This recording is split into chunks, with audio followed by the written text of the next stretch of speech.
To the regular meeting of the Georgia Government Transparency and Campaign Finance Commission. It's 10 o'clock. We're going to go ahead and proceed, but before I actually get into the agenda, I had thought about this and I just wanted to point out the fact that this is the first meeting of the commission since the passing of Speaker David Ralston, and I just wanted everyone to know that it was my honor and privilege to be appointed by the Speaker for my terms on the commission. He was a political giant in Georgia, and Georgia's going to miss his leadership. With that being said, I think I can speak for all the commissioners that we wish the best of luck to the new leadership and everyone else that's in the General Assembly. Next, we'll go ahead and move to the agenda that's on the table here before us. Has everyone had an opportunity to look at the agenda? Mr. Amati, are you aware of any changes that need to be made to the agenda? Yes, Mr. Chairman. So, under item 6 of your linked agenda, and you may have been given an updated handout, but in the linked e-binder, 6B has been removed. So there's 6A remains, and it's the amended rule 189.3-.01. That's the only rule we'll be considering today. And item number 7, the advisory opinion for consideration.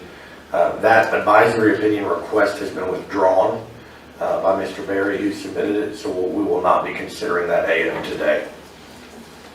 And I would add that I did speak to Mr. Amati this morning when I heard that the AO was being withdrawn, and I think the staff is going to entertain at least the idea of drafting a potential rule or an amendment to an existing rule that may apply to at least parts of the questions that were asked in the request for the advisory opinion. All right, any other changes? I have one, sir. Okay. Mr. Michael Rowland, he was scheduled for a preliminary hearing.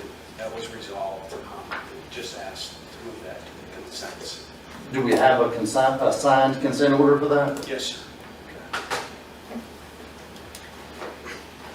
All right, subject to those changes, I'll make a motion to adopt the agenda as presented. Do I have a second? Second. Got a motion and a second. Any discussion? Hearing none, I'll call the question to approve. All in favor say aye. Aye. Any opposed? All right, we'll proceed with the agenda as modified there. The next item that we've got on the agenda is review and approval of the meeting minutes for the meeting that was held on September the 15th of 2022. Has everyone had an opportunity to review those minutes? With that being said, I did notice one omission in the minutes that were sent to everyone in the e-binder after the executive session that took place at the last meeting. We did come back out in public and vote on the compensation of the executive secretary. I have seen that now reflected in what will be adopted as the official minutes, but are there any further discussions from anybody on the commission about amending those minutes with that change? All right, I'll go ahead and make a motion that we adopt those minutes as amended. Do I have a second? Got a motion and a second. Any discussion? All right, I'll call the question. All in favor of approving these say aye. Aye. Any opposed? All right, those are adopted. We're now going to move to the next portion of our agenda. We've got a number of preliminary hearings that need to be heard. I understand that case A, which is 22-0147-C, which is in the matter of Michael Rowland, is now going to be moved to the consent orders. So we will go ahead and pick up with item B, case 22-0089-C, in the matter of Khadija Abdur Rahman.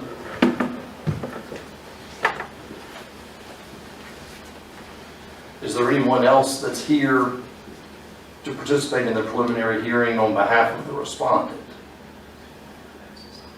All right.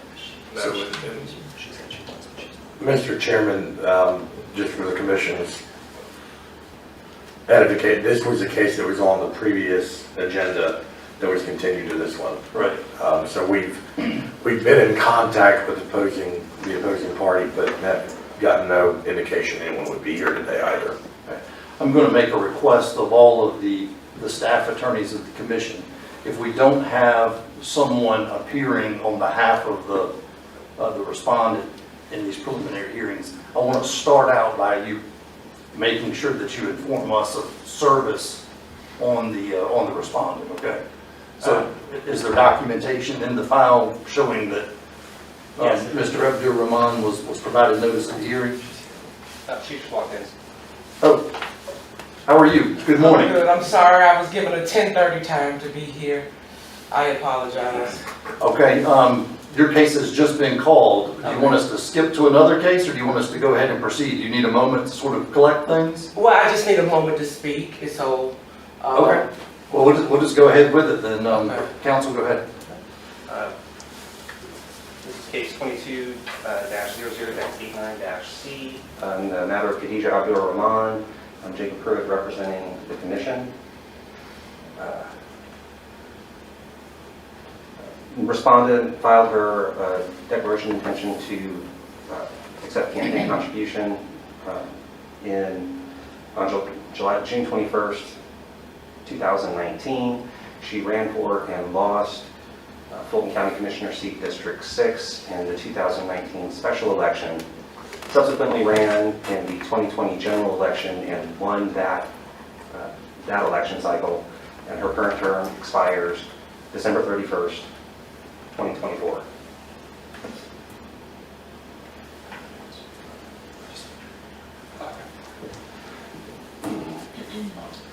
From the procedural history, the commission issued its complaint, its initial complaint, June 1st, 2022, based on a review of the filings. When the respondent filed a waiver of fees to have her late fees waived for late filing, and we reviewed her records and noticed negative balances in CCDRs, missed reports, zero reports.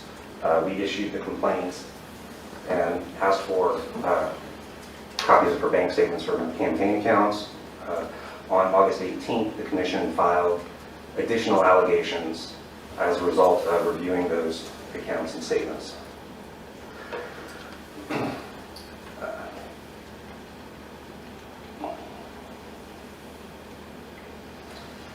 OCGA 21-5-34C sets the schedule for filings required by candidates and persons in office. It's 15 days before a special election, December 31st after a special election, January 31st, April 30th, June 30th, September 30th, October 25th, and December 31st during election years, and on June 30th and December 31st in non-election years. This is a list of reports that were either filed late or not filed, or filed as a zero report, also often late. That were the basis for our initial complaint.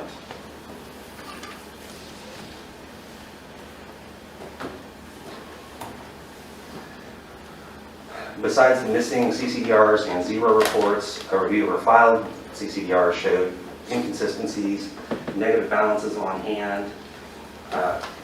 She ended her special election in 2019 with a negative balance of $6,008.19 that became a loan on her January 31st CCDR, but no indication of who paid that money or to whom that money was owed. And then it just disappeared from her subsequent filings until October 25th of 2020 when she was running for the general election for the Fulton County Commissioner.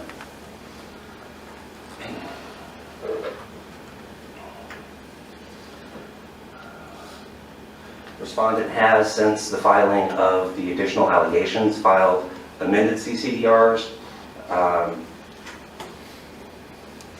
where this debt is transmuted. She added an additional personal loan to the 2019 campaign, which brought the positive balance, or the net balance on hand at the end of the campaign to a positive amount. But again, that loan amount disappeared between January and October of 2020.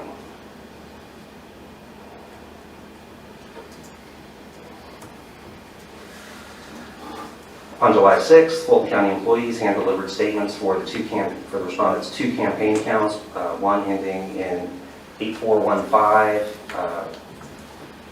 with statements for the dates between June 28th, 2019, when the account was opened, and March 31st, 2020, when the account was closed by the Bank of America with a negative $291.76 balance.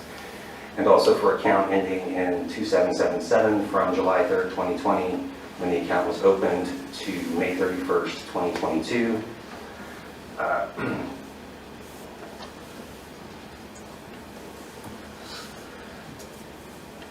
A review of the respondents' campaign account statements resulted in commission staff filing an additional 64 allegations, accepting contributions prior to filing her 2019 CCDR, or DOI, 22 allegations of failing to disclose expenditures of more than $100, 39 allegations of utilizing campaign contributions for purposes other than defraying the necessary and ordinary expenses of the campaign.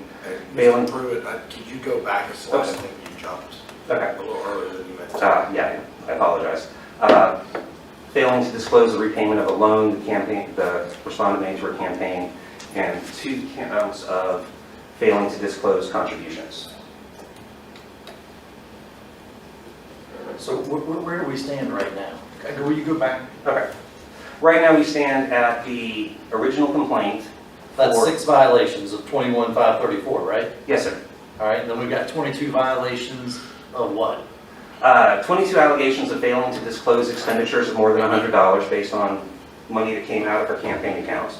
What's the statute? That is addressed at the end when we go over what those violations were. Okay. This is just a real brief overview to kind of set the stage for because there's a lot going on in this case. We've got a lot of different account numbers and a lot of different allegations with different things, and so this is just a quick overview. Okay, sorry.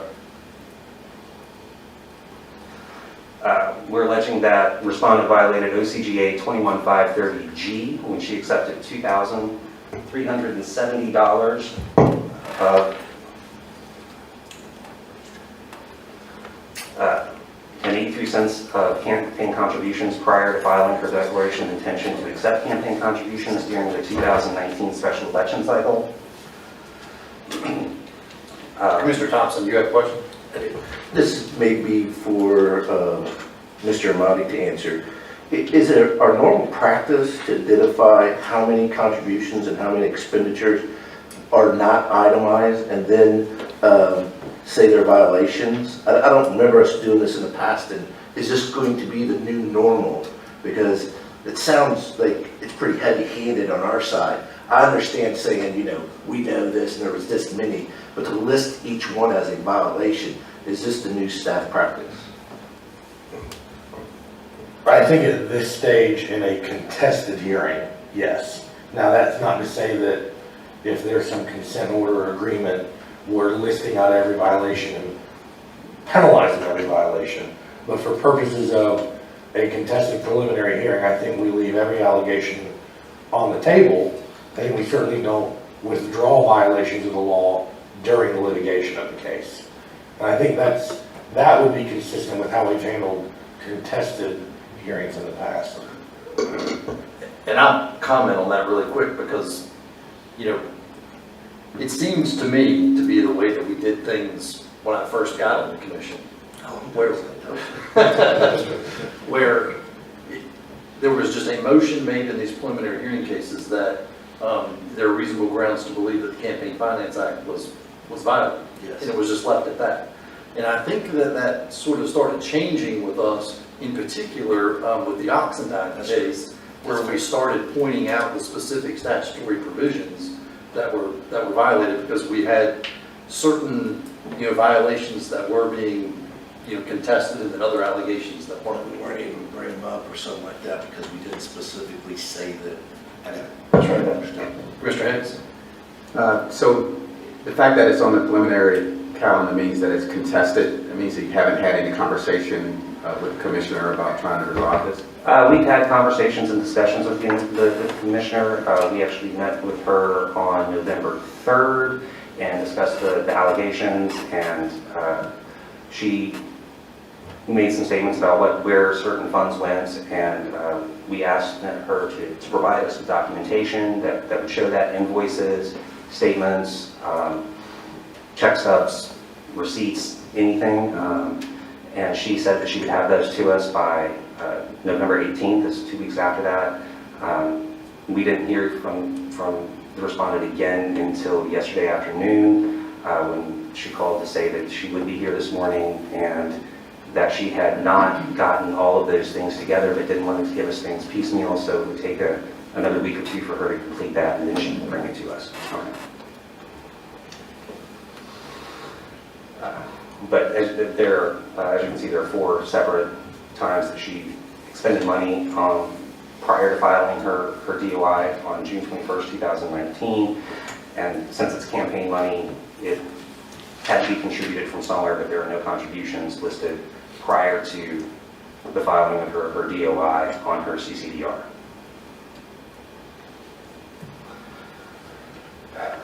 The exhibits in this matter are almost 3 years worth of bank statements and the CCDRs that were filed at the time the allegations were made. Both I and the Commission's accountant, Doug Perkle, went over the filings and the bank statements, and there were only 4 instances where we could find where an expenditure on a CCDR matched an expenditure in the bank statements.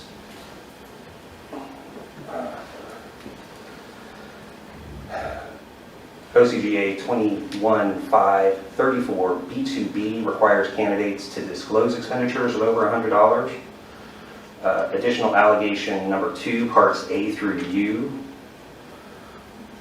are payments to vendors in excess of $100 from her campaign accounts that are not disclosed on any filed CCDR.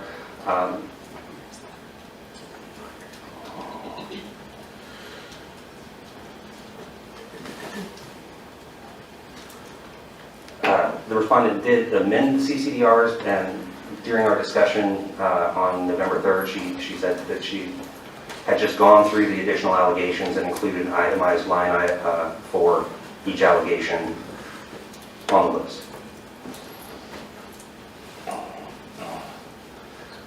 But none of the other expenditures that aren't in the previous filed CCDRs are accounted for, even though there are numerous expenditures coming out of the campaign accounts for less than $100.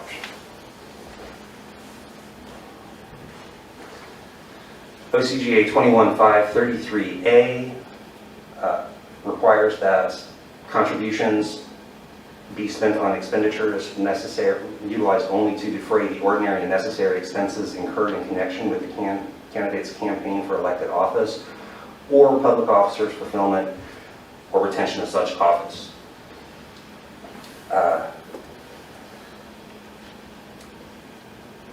None of these expenditures appeared on the originally filed CCDRs, and the Commission doesn't see how payments to a title loan company or a spinal company, doctor's office, are necessary, ordinary and necessary. In our discussion with the respondent in November, she did say that the Spine and Orthopedics of Atlanta LLC was a mistake, that she had just accidentally grabbed the wrong card. And she also said that the Title Max was repayment for a loan that she had gotten and used those funds as campaign funds, but there wasn't any evidence of that in the bank statements or the filings. Mr. Thompson? So for clarification, you saying that there weren't contributions coming in, okay?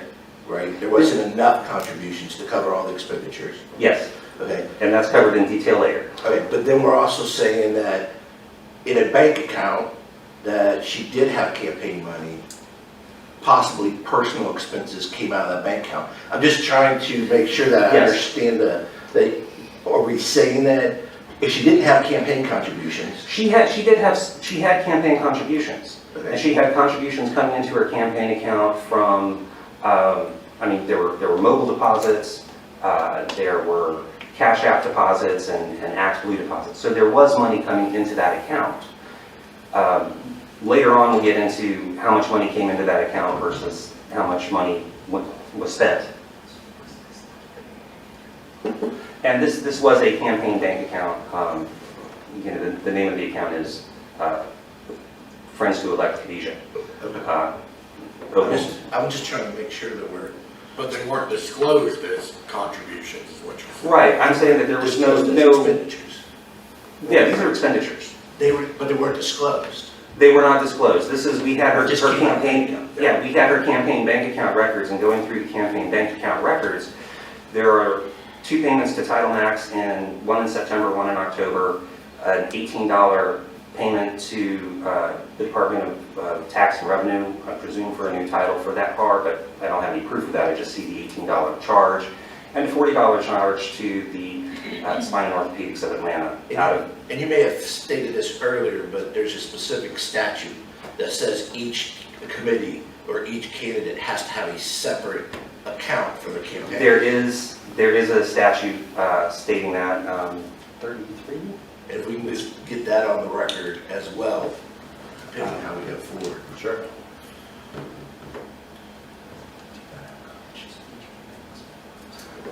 There is a statute stating that each campaign must have a separate depository account for campaign contributions, and that campaign contributions are not and cannot be considered the personal assets of the candidate or candidates committee. But was that charge included in this August 18, 2022 numbers? Yes, it is. Okay. It's at the end of allegation 3. And a couple of points to Commissioner Thompson's first point. For purposes of the record, I believe that would be 21530C. And I think the other thing I was trying to point out, to your point, Commissioner Thompson, that there were expenditures coming out.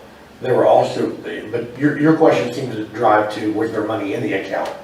I think, Mr. Pruitt, you're saying there was money in the account, Yes. but it didn't necessarily correspond to reported contributions in the account either. Right, and later on, we will get to, when I discuss the failure to report contributions, I show where how much money went into the account over the course of the campaigns, how much money came out of the account over the course of the campaigns, and how much was actually spent or reported as being spent on the campaign. And these reports are not filed with the commission, they're filed with. These are filed through City of Atlanta, or Fulton County, excuse me, it's the Fulton County Election Board, this is Fulton County Commissioner. Commissioner Thompson, you may want to pull that mic down just a little bit, so we can, I want to make sure that everyone can hear you. Oh, okay. That's okay. Go ahead, Mr. Pruitt.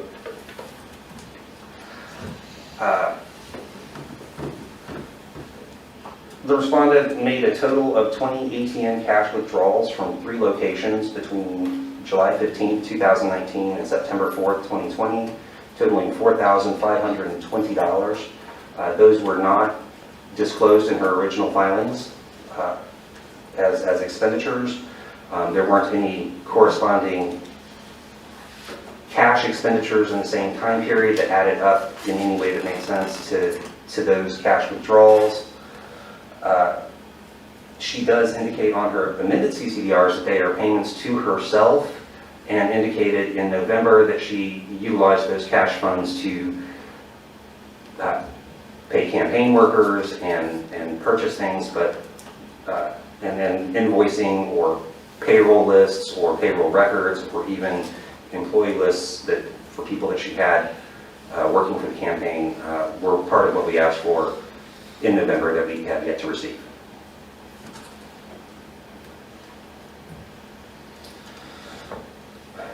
And over the course of approximately 2 years and 7 months, respondent transferred $3,054 from her campaign accounts into her personal checking account. There's no disclosure of these transactions or explanation for them in any of the original filings of the CCDRs.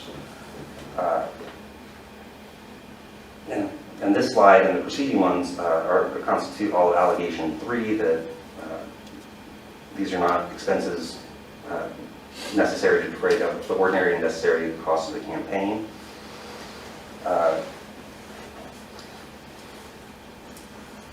In violation of 21.533A, in her amendments, the respondent again lists these as payments to herself, but didn't provide, has yet to provide us any documentation for what those funds were used for. And the 6 last money transfers occurred after the end of her election cycle, and after she was already elected and in office.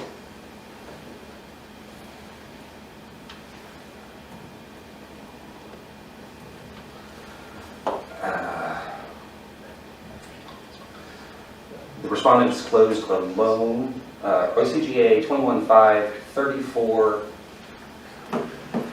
requires unsuccessful candidates to show that loans to the campaign have been repaid or forgiven.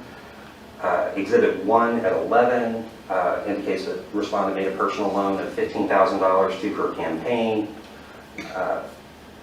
in August of 2019. And whether there was no deposit of that fund of that money into her campaign accounts, but if she had just opened a line of credit or something that again, she hasn't shown us that's what happened. But that loan just disappeared and became a loan amount in January of, or December of 2019. Showed her outstanding indebtedness as $6,008.19. Her amended filings changed those loan amounts, but again, there's nothing in the campaign accounts that indicates there's any kind of loan deposit. Just brings her ending balance in 2019 to a positive number, and again, that loan just falls off between January 2020 and October 25th, 2020.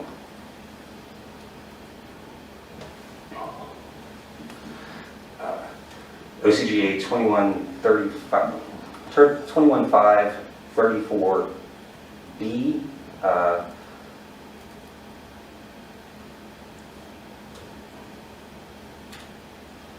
requires that campaigns disclose all of their contributions. And over the course of 2 campaigns, 1 year and 9 months in office, the respondent reported $10,325 of campaign contributions, not including whatever loans it is that she says she's made, but those are the third-party contributions to her campaign.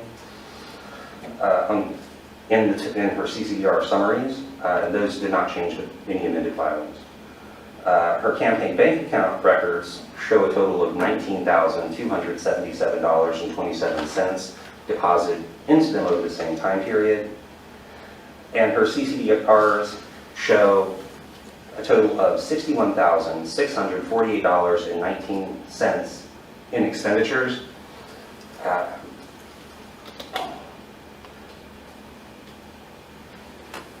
The big thing is that there's $19,000 more deposited into her, or $9,000 more deposited into her campaign accounts than are listed as contributions, and no indication of the large loans that she claims she made to the campaign. And part of our conversation in November, again, was she claimed that she made numerous personal expenditures from her own finances on credit cards and out of personal accounts for campaign expenses, but those aren't disclosed as contributions. I mean, she is certainly allowed to spend as much of her own money on a campaign as she wishes, but those are campaign contributions that have to be disclosed so that the commission knows where the money from these campaigns is coming from and where it's going. Additionally, in the time period between January 31st and June 30th, 2022, respondent spent or reports expenditures, campaign expenditures of $1,142.50. However, the campaign bank records show that there is never more than $50 in that account at any time period over those 6 months, nor are there any contributions reported during that time period. So that we don't know where this money came from that the campaign is spending.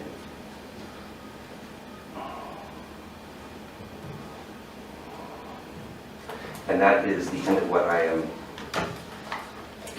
presenting today. Respondent has numerous CCDR violations, multiple cash withdrawals with no disclosure, multiple payments out of the campaign account in excess of $100 that are not disclosed. And so we are looking for a finding of reasonable grounds to believe a violation occurred. All right, this is what I've got. I don't know, Mr. Cusack, somebody better check me on this. I've got one violation of 21-530. I've got 24 violations of 21-534 and 39 violations of 21-533. Does that sound right?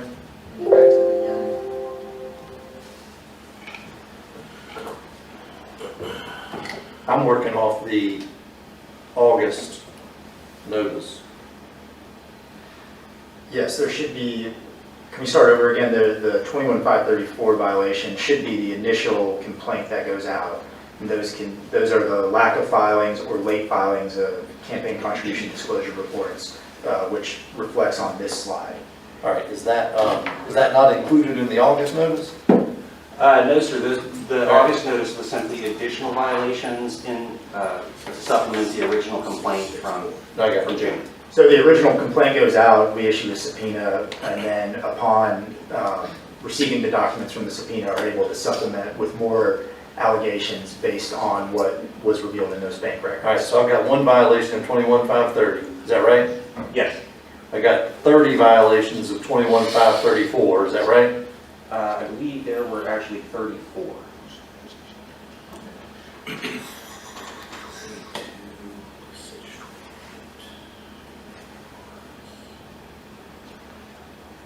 Commissioner Thompson, while I'm adding, just go ahead. Mr. Pruitt, when you initially started this presentation and also in our packet, you identify the employer of who brought the bank records. Is there a significance on that? Are you alluding to a violation of 21-530.2, or because that's not included? That occurred prior to my having this case, and so I have third party from around the office that it was full county employees. So, But it's actually in the presentation you said that. So you're not alluding that that's a violation? I am not making that allegation because I can't find substantiated proof that that occurred. Okay. Okay, I'm going back. Okay. I've got one violation alleged of 21-530. I've got 30. If I'm wrong on that, tell me where. I'm counting 30 with the chairman. Okay. So unless, In which case I mistyped it in the presentation. It should have been 30. I've got 30 violations of 21-534 and then 39 violations of 21-533. Is that Correct. Yes. okay? All right. Ms. Abdul-Rahman, would you like to address the commission? Yes. Thank you for coming.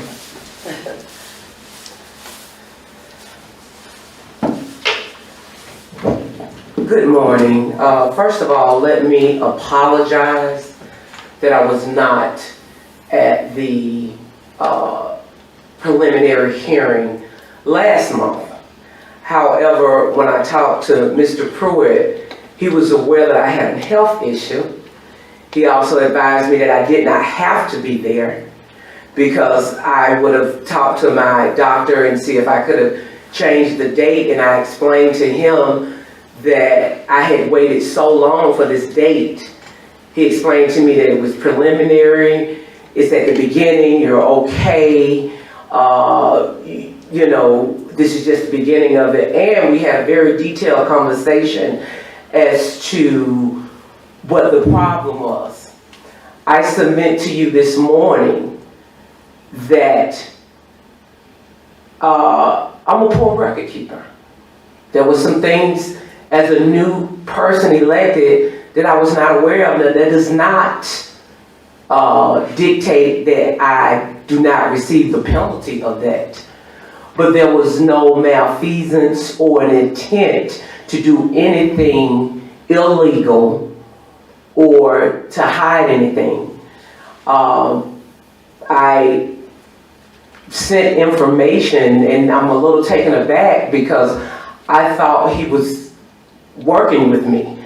That's why I actually stated to him if I needed to be at the meeting, the last meeting, that I would have been here.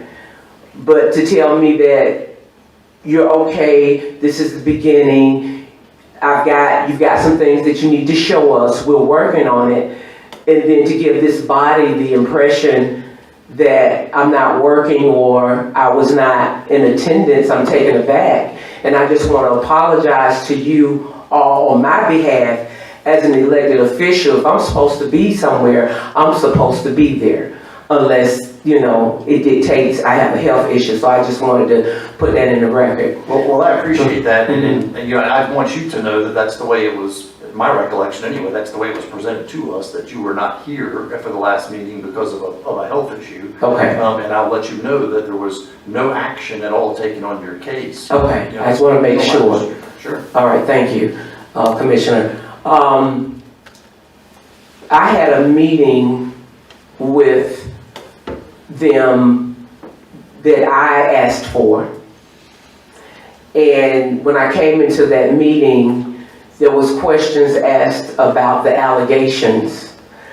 I submitted to them verbally what I had done. What I did when I ran for office, I didn't raise a lot of money.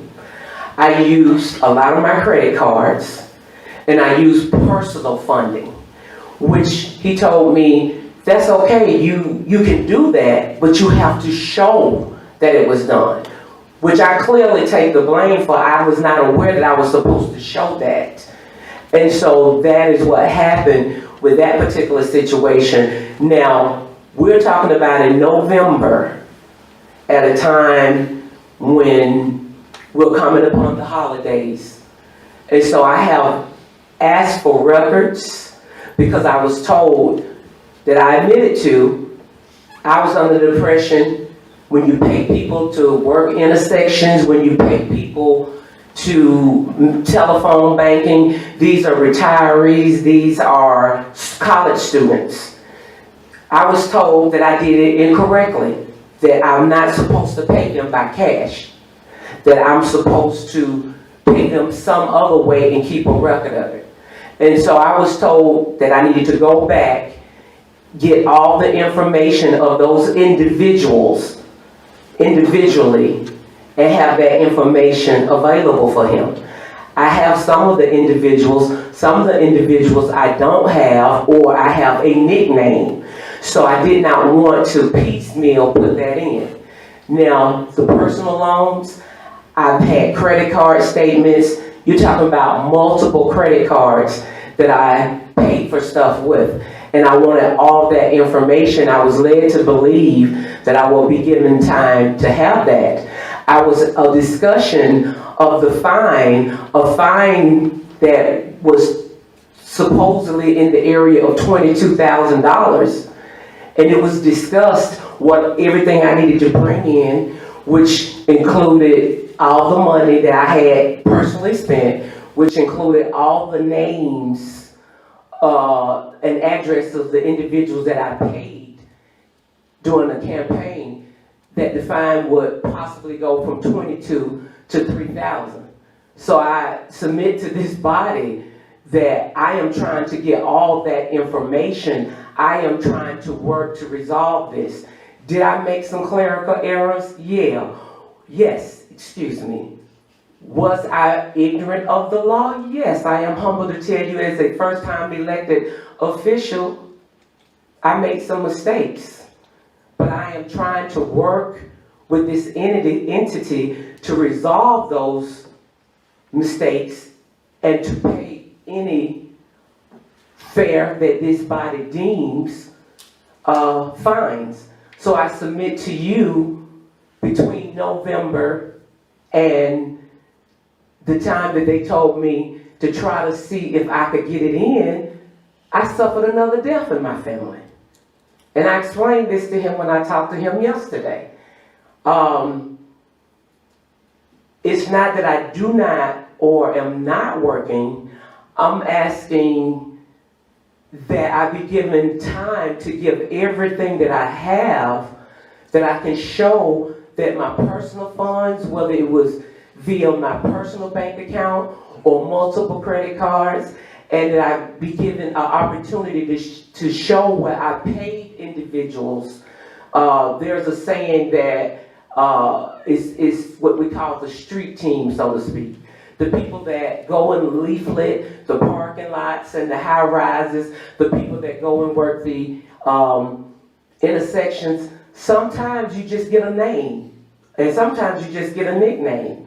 And I did not want to come before this board until I had everything that was requested of me, but I'm going to need a little bit more time to do that. Let me ask you something, man. When did all of this begin? When you said when did it begin, as far as when it was brought to my attention? As far as, yes, the potential violations of the Campaign Finance Act, how long ago was that? I would say it was, I believe it was, the initial one was, I believe, in August, I believe. In August of this year? August of this year. Okay. I thought it was June. Oh, I'm sorry, it may have been June. All right. And let me ask you this. You talk about needing more time to provide this documentation and whatnot. Would there be any reason that you would need more than 30 days to be able to provide that to staff? I had explained to him yesterday that I probably could have everything by the second week in January. I'm trying to get things now, but... Well, here's where we are. Okay. And, you know, I understand that, you know, we may have, you know, candidates in Georgia that are running for the first time and, you know, may not be aware of all the various laws that would apply. But, I mean, when you decide to run, you know, for a position, you know, in this state, you know, you've got to be aware of, you know, what all those various obligations are. Now, where we are today is we're here for a preliminary hearing. We're here to determine whether, you know, reasonable grounds exist to believe that these allegations that have been charged, whether they amounted to violations of the Campaign Finance Act. If we were to find that there are reasonable grounds to believe that you violated the act as charged, there will then be a period of 30 days that will pass, as I understand it, before this matter will be referred to the Office of State Administrative Hearings for a more formalized hearing. I got you. So, you know, I think with the place that we're at with regard to the charges that have been made, you know, I'm not seeing any evidence from you that these violations, you know, did not occur as they've been charged. So I just want you to be aware that if we do, you know, bring some conclusion to this preliminary hearing today and find that reasonable grounds exist as charged, that, you know, I would stress upon you to contact staff within the next 30 days to try to get this matter worked out before it was to find its way over to the state administrative hearing. Yes, sir, and that is my intended goal. Like I told him on yesterday, I've got about 60-70% of what they want, but given the seriousness of this and given the fact that line by line, I want to be able to answer it. I wanted to hand it to him all at one time. Okay, do you have anything today to show that these various, you know, any evidence to present today to show that these, you know, charges don't amount to a violation of the act? Oh, no, I don't have any evidence with me today. I apologize. Okay, all right. I'm sorry, what? I don't know what number you are. 18. Okay. Commissioner Burgess? I am a Fulton County resident, and I am well aware how busy the county commission is. I'm not in your district, but I'm in 3. But I know you're very busy with this. You're probably up to your eyeballs with the county Lost. budget. We was dealing with the loss issue, and I tell you, that alone was very tremendous. This is more of a suggestion, but do you have a bookkeeper or an accountant in your circle that you could lean on to help you with this? Because as I look through all this material, it's awfully hard for me to, after the fact, to put it back together.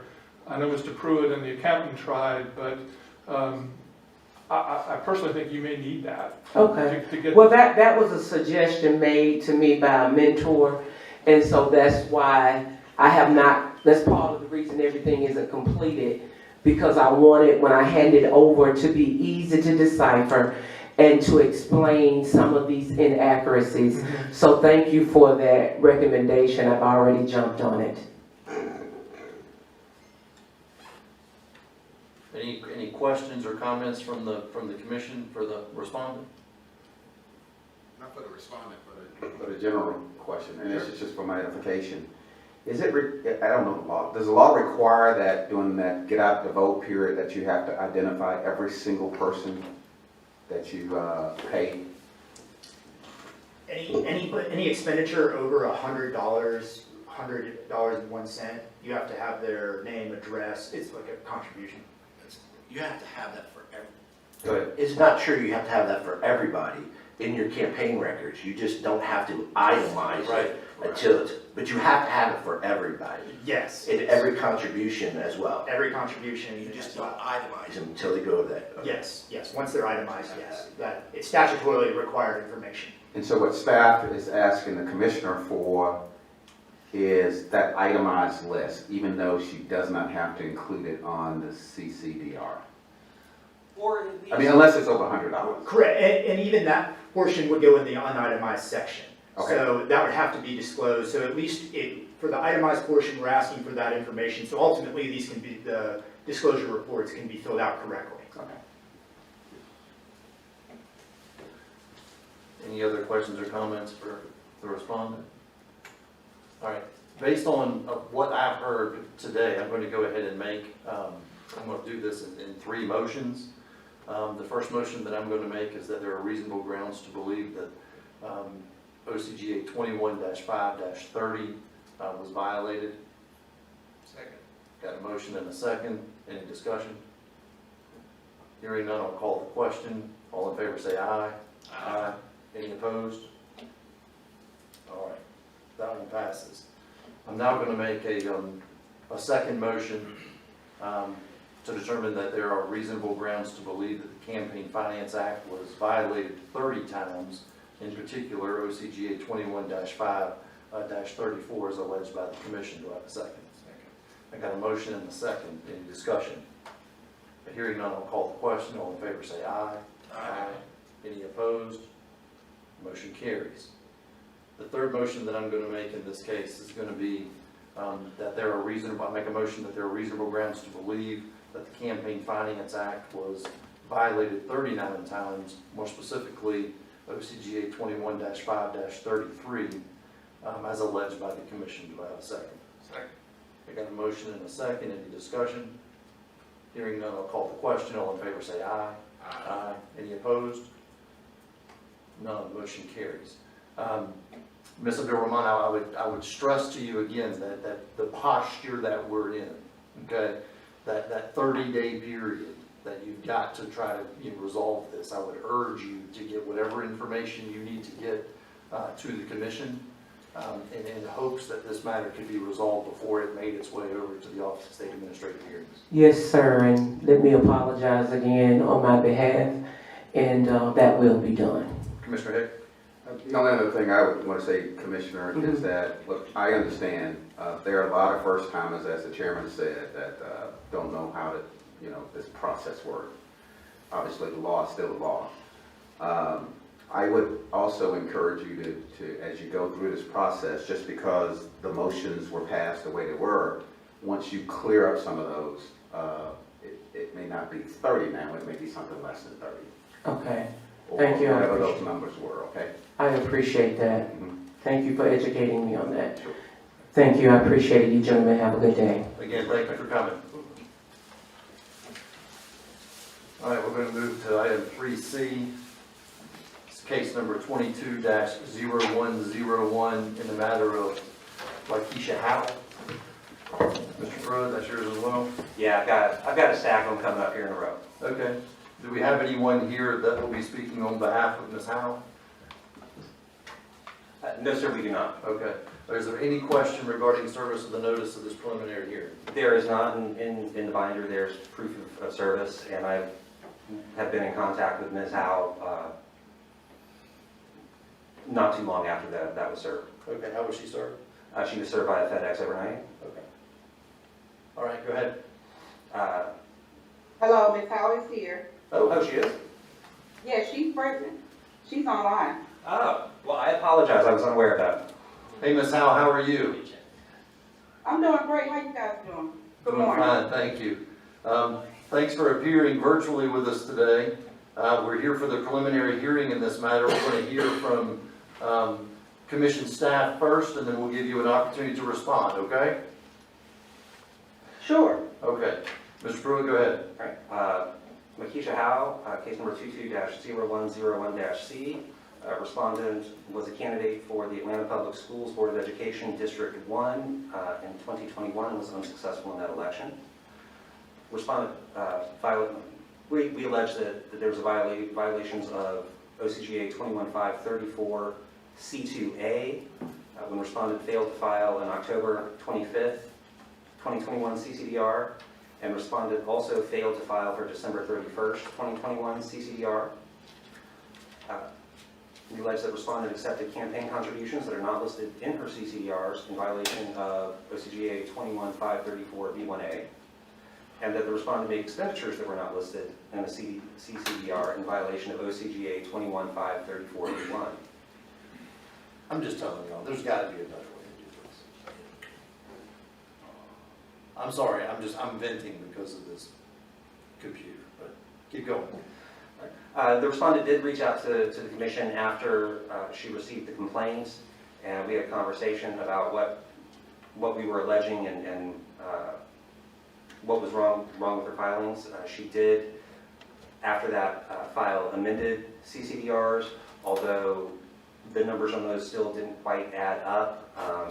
I contacted her after that and also mentioned that there are statutory fines for not filing things on time according to schedule, and didn't hear back from her after that. All right, so what do we have on this one? I need a summary of the violations.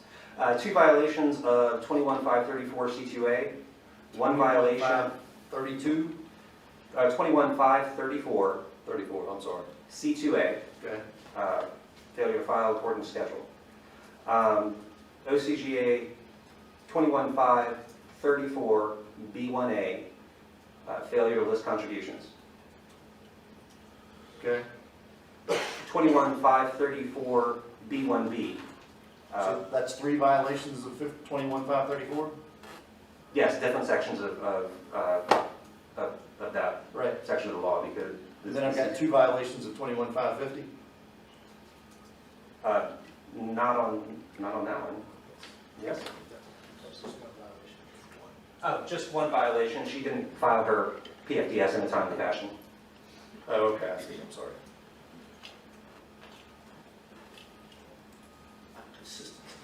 Yep. Go ahead.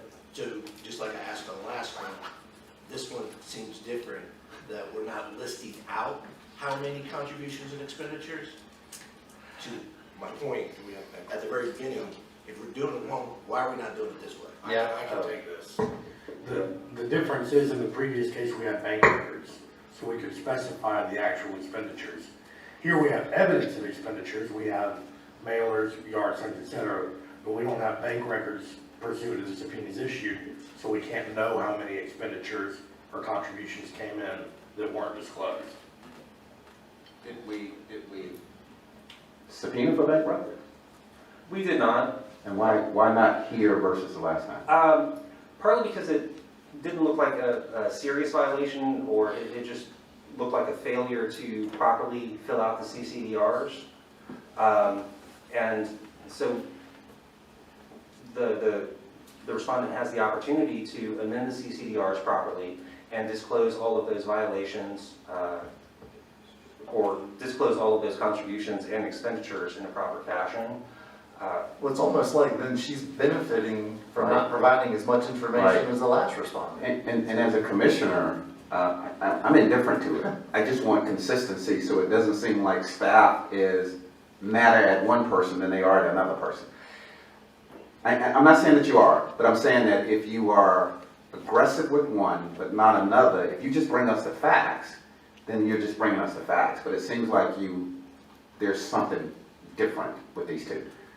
It's almost like the individual before who is cooperating by giving you the bank records is being penalized over someone who, decided to, from what you said, stop communicating.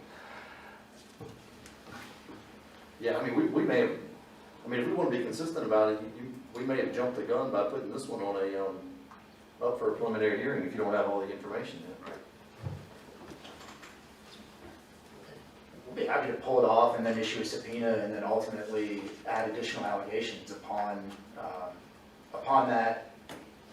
receiving that. I know I believe the amount of money that was disclosed may have had something to do with the subpoena. I'm actually checking to see if the subpoena was issued or not at this moment. Okay, again, I'm in agreement with what I'm hearing from the fellow commissioners on this, that, we need to do these cases the same way. And I understand that, and it does seem like if you cooperate and ultimately comply with the subpoena, you could have the ability to end up with more violations than a non-cooperative party, which believe me, I understand that. There is the ability for us, once we get to the Office of State Administrative Hearings and receive that information, to come back and amend or ultimately bring allegations in front of this commission again. Yeah, but it potentially impacts your ability to get the case resolved before it goes to the Office of State Administrative Hearings, because they're going to be looking at different fines and whatnot. Yes, that's correct. This may need to be a further conversation amongst the commission members. I don't want anyone to take whatever I said, like, I believe we should be issuing subpoenas for every single complaint we have. That's not what I'm saying, okay?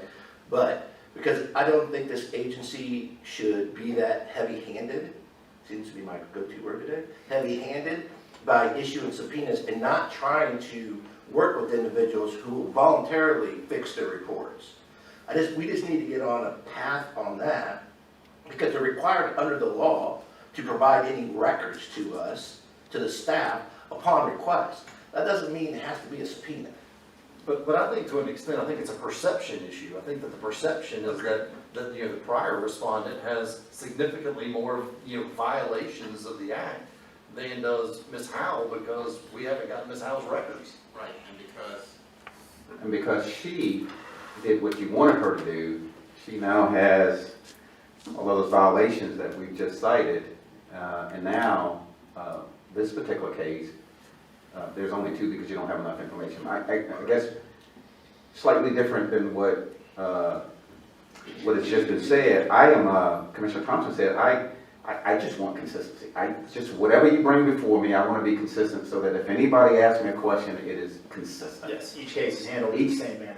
Same manner, no matter what it is, consistent. Whether you get it or not get it, or you subpoena it or not subpoena it, or you get it voluntarily, just be consistent in that effort, because it seems like I have a hard time then making decisions. Ms. Howell, can you hear us okay? Yes, I can hear you fine. Okay.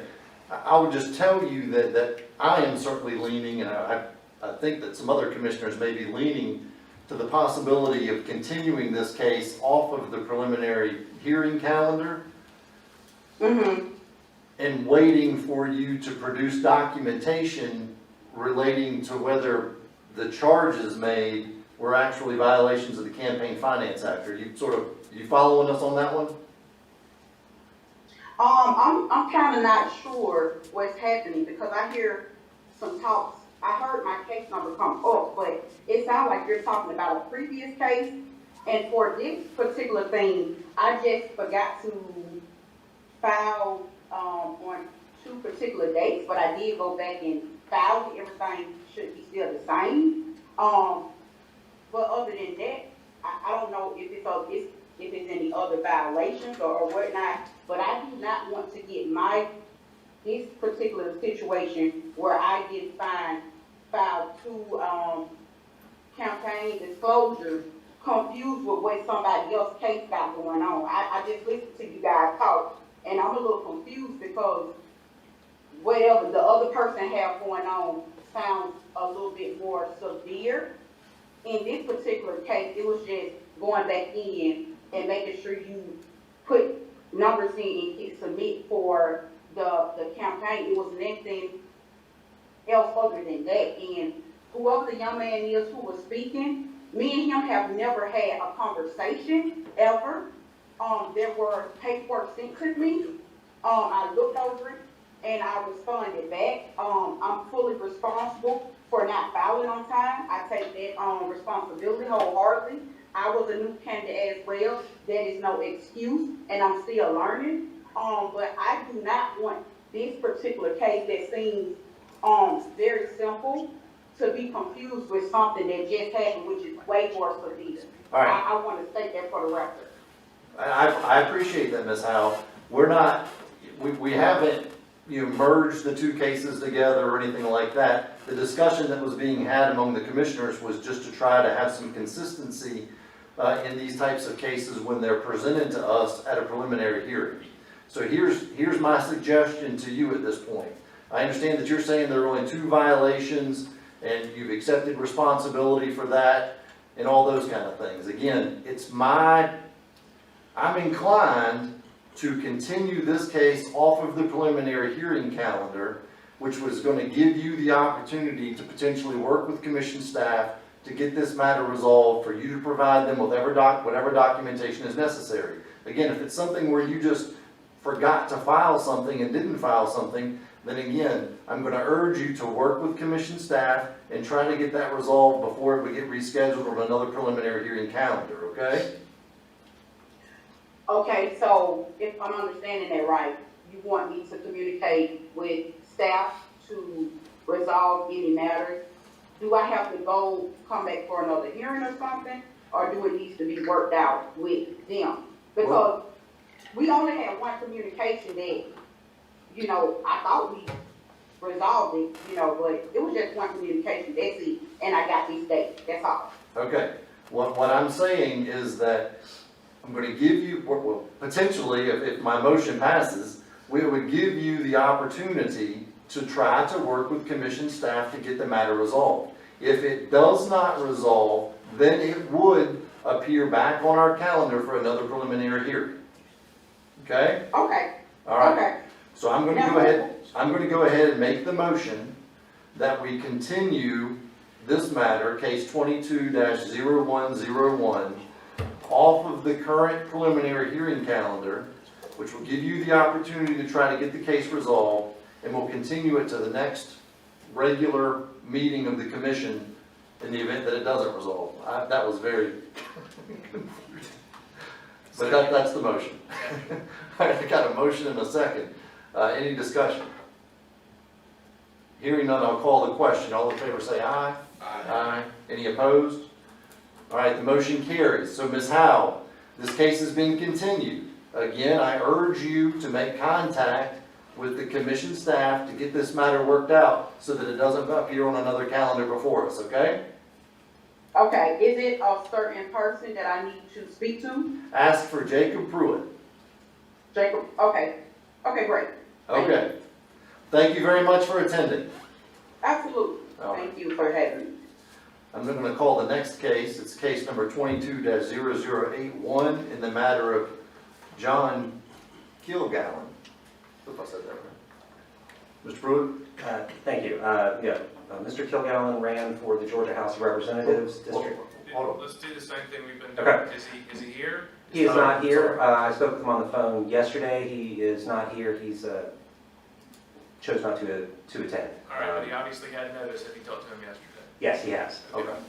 All right, thank you, Commissioner. Mr. Kilgallen was the unsuccessful primary candidate in the 2022 primaries for Georgia House of Representatives District 179. Should we not ask that? Sort of. Yeah, should we not ask that for each case before we start getting into the presentation? Good. So Commissioner Thompson, your question is, are we going to run into the same issue we just dealt with in the last case? The consistency question. And this is, I guess, a follow-up question maybe for the commission board to give some direction. In the upcoming case, my understanding, correct me if I'm wrong, Mr. Brewer, Mr. Cusack, is we did issue subpoenas, consistent, but we got no response. And so at that point, we're kind of at a standstill if we don't move forward. And so there's a lack of specificity, which I understand you want more of, but having issued subpoenas and gotten no response, unless we move forward, nothing happens. That's fair. Commissioner Hicks? Sorry. One, two, Got got it. So, I guess the consistency part would be, we either always issue subpoenas, or we don't. That would be one part of the consistency part for me. I'm not suggesting one way or the other. But the challenge that I have is, what do you do? Because if I was anybody, I just wouldn't give you anything. So that you can only find what you can find without me giving you something. Right. Which means that we would be kind of creating an environment where folks who listen to this will say, I'm just never going to provide it for you because all you can do is discover what you can without my help. And then maybe I'll be penalized less if I gave you. So, and this is, Why are you asking for guidance? I got it. yeah. So this is, I think, the general practice. If we issue subpoenas, and if a party decides just to completely ignore the subpoenas, we move forward. It moves to OSA, State Administrative Hearings. The difference there is when they ignore subpoenas, there is contempt power. Let's say they don't want to be held in contempt, go to jail, pay a fine, they then find the bank records, we can come back and have another hearing. But by moving forward today, we stop the clock on any statute of limitations argument. Then I agree with that. Yep. The consistent part, as it relates to staff going forward, will be to either decide to issue those subpoenas, and whether they provide it or not, we have a fallback when it comes back to us. And I'll do you one better to Commissioner Thompson's point earlier. It can also be either to issue subpoenas or obtain those records. Yes, sir. Via the notice of inspection, but to move forward, if at all possible, with data to specify the violations, if at all possible. So are you saying that there will be, potentially be two cases before OSA? That there would be the first case with the limited violations, then you wouldn't be finding out? No, I think before we would have a full hearing at OSA, they'd have to comply with the AG subpoena. And at that point, with more records, we could come back before the commission and amend our complaint to then move forward in the same style, the same case number. So, okay, so our commission does not have contempt power. Excellent. Right, so to Commissioner Hicks's point, when we issue a subpoena, one naturally has will probably have a preference to not comply with it. Sure. Then they can go forward if we find probable cause that they violated the Campaign Finance Act to OSA, and then the AG takes over. The AG's office says, well, we don't have any, they never comply with any records, so they're either going to essentially renew our subpoena by issuing a new one or issue a broader subpoena. At that point, then the AG's office can pursue the subpoena with contempt power. Correct. Once those documents are secured, then this body and the AG's office, or maybe in conjunction with the AG's office, can say, we should go back to the Ethics Commission and determine or amend the complaint. Correct. And add new violations, and we will, which hopefully would be substantiated by the documents that the AG's office secured. Correct. Okay. I think I've got it. But my final question, sorry, Mr. Chairman, but my final question is, from the consistency discussion we've been having, do we issue a subpoena with every single complaint we file? I would say it is an overwhelming norm that we do. I'm not saying we do in every case, but I would say on a large supermajority of cases, we issue subpoenas concurrent with the complaint itself when it goes out. Okay. Commissioner Thompson, I'll get to you in 1 second, because again, I want to make sure that I'm following the process on this now, because, let's say that we find reasonable grounds to believe that, 21-550 was violated. And so that goes to OSA. Then when it's at OSA, that's when we talk about there being contempt power where we can then, get some response to the subpoena. Are y'all saying then that jurisdiction-wise, the case would be referred back to us if you found additional violations in that paperwork? Because you can't proceed in OSA on charges that we haven't found probable cause on. Right. What I'm saying is we would amend the original complaint and have a new hearing with the additional allegation. That's why I made the reference to, so is there gonna be two cases before, potentially 2 cases before the Office of State Administrative No, Hearings? because You would have the first one. It's the same case number, and the AG's SMA would incorporate, their charging document would incorporate everything that's been referred. Yeah, I know, but what if the ALJ pushed that case forward before it ever got back to us to find reasonable grounds on all the various violations based on the subpoena response? I think we'd have to plead before the ALJ that with new evidence, the reasonable thing to do is to Wait on us to do it? wait, yes. Commissioner Thompson? Maybe subpoena should be issued only if the individual isn't cooperating. Instead of, because you said majority of the time it goes out with the complaint. I'm not sure how reasonable that is, that somebody gets a complaint even though they have 30 days under the statute to respond, that they're being hit with a subpoena automatically. I guess to clarify what I said earlier, there are instances where a case looks relatively minor and clear and obvious enough that we think we can work it out without having to do that. But for any case where it looks like there's going to be multiple expenditures that weren't disclosed, or multiple reports at issue, and we know money was going in, that's when we just blanket issue the subpoena. Yeah, I don't want there to be, I think there should be some, black and white rule necessarily that you issue a subpoena in every case. Again, I don't want to take that discretion away from commission staff, but I just don't want to have a situation that we just had where we have this, the second case come along and we say, well, we didn't issue a subpoena in that case because it didn't look like that big of a case. I don't think that should be the standard. All right. So I guess we sort of got off track on that one. Where are we on this, I don't think we started. on the Kilgallen? Mr. Kilgallen, There was a subpoena issue.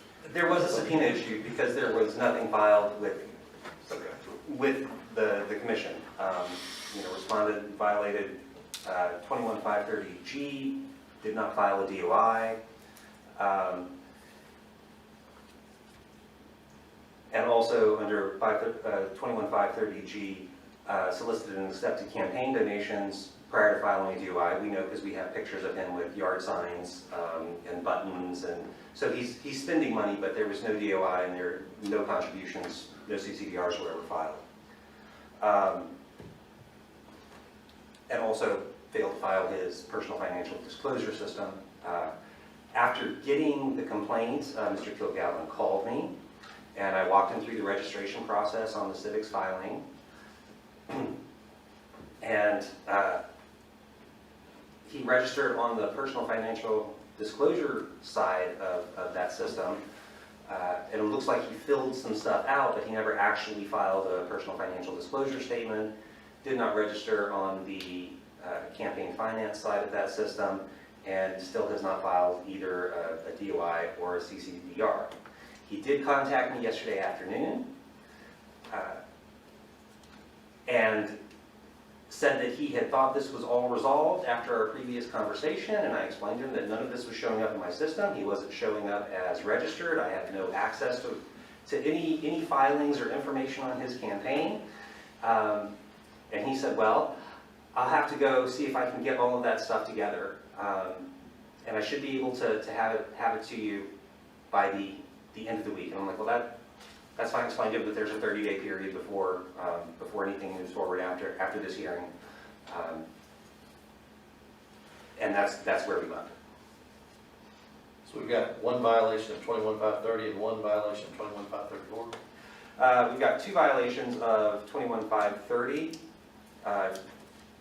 because he made expenditures without filing a DOI. So he didn't file the DOI, but also accepted and made expenditures. He's required to file a DOI to be a candidate. Right, okay.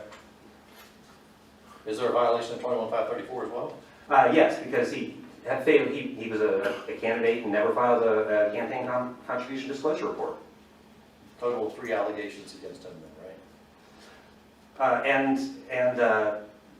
21.550 never filed a PAPS. Okay. Mr. Thompson? Well, we know his filing schedule, right? Yes. We know what office he ran for. So why are we just having one 21.534 violation and not the 5 for at least a year? Because this complaint was issued in June before he was required to file again. He has subsequently not filed again.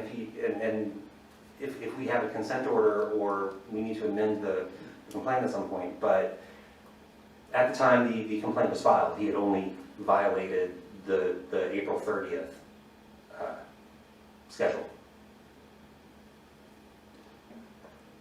I think that's the, again, I wasn't necessarily in favor of this when we changed this process of being so specific with the actual code section violations, but, Because we know right now there's 2 additional ones, because he missed the June 30th and September 30th. Commissioner Watts helps out. The problem is the due process and the notice again. I mean, how long it takes us to put something on the calendars is not necessarily, within their control. Sometimes it's because of them. But if I'm not really in favor of just waiting forever to see how many violations we can get, right? I mean, we found one, we filed the complaint. If it took longer for us to file it and there were more, that's fine. But pulling this off, amending it to add the 2, then you raise the question, why wouldn't we wait another year and see if he never does it? Well, by the time the next commission meeting, he will have missed the December one and the as well. So I mean, there's another one. Yeah. I mean, that's just, yeah. I mean, You gotta bring up this due process. All right. Anything else, Mr. Pruitt? That's all. Do we have any discussion or questions, additional questions or comments from the commission? All right, I guess I'll move forward with this one. I'll make a motion that we find that reasonable grounds exist that the Campaign Finance Act was violated on 2 occasions under 21-5-30. Do I have a second? Second. Got a motion and a second. Any discussion? Hearing none, I'll call the question. All in favor say aye. Aye. Any opposed? Motion carries.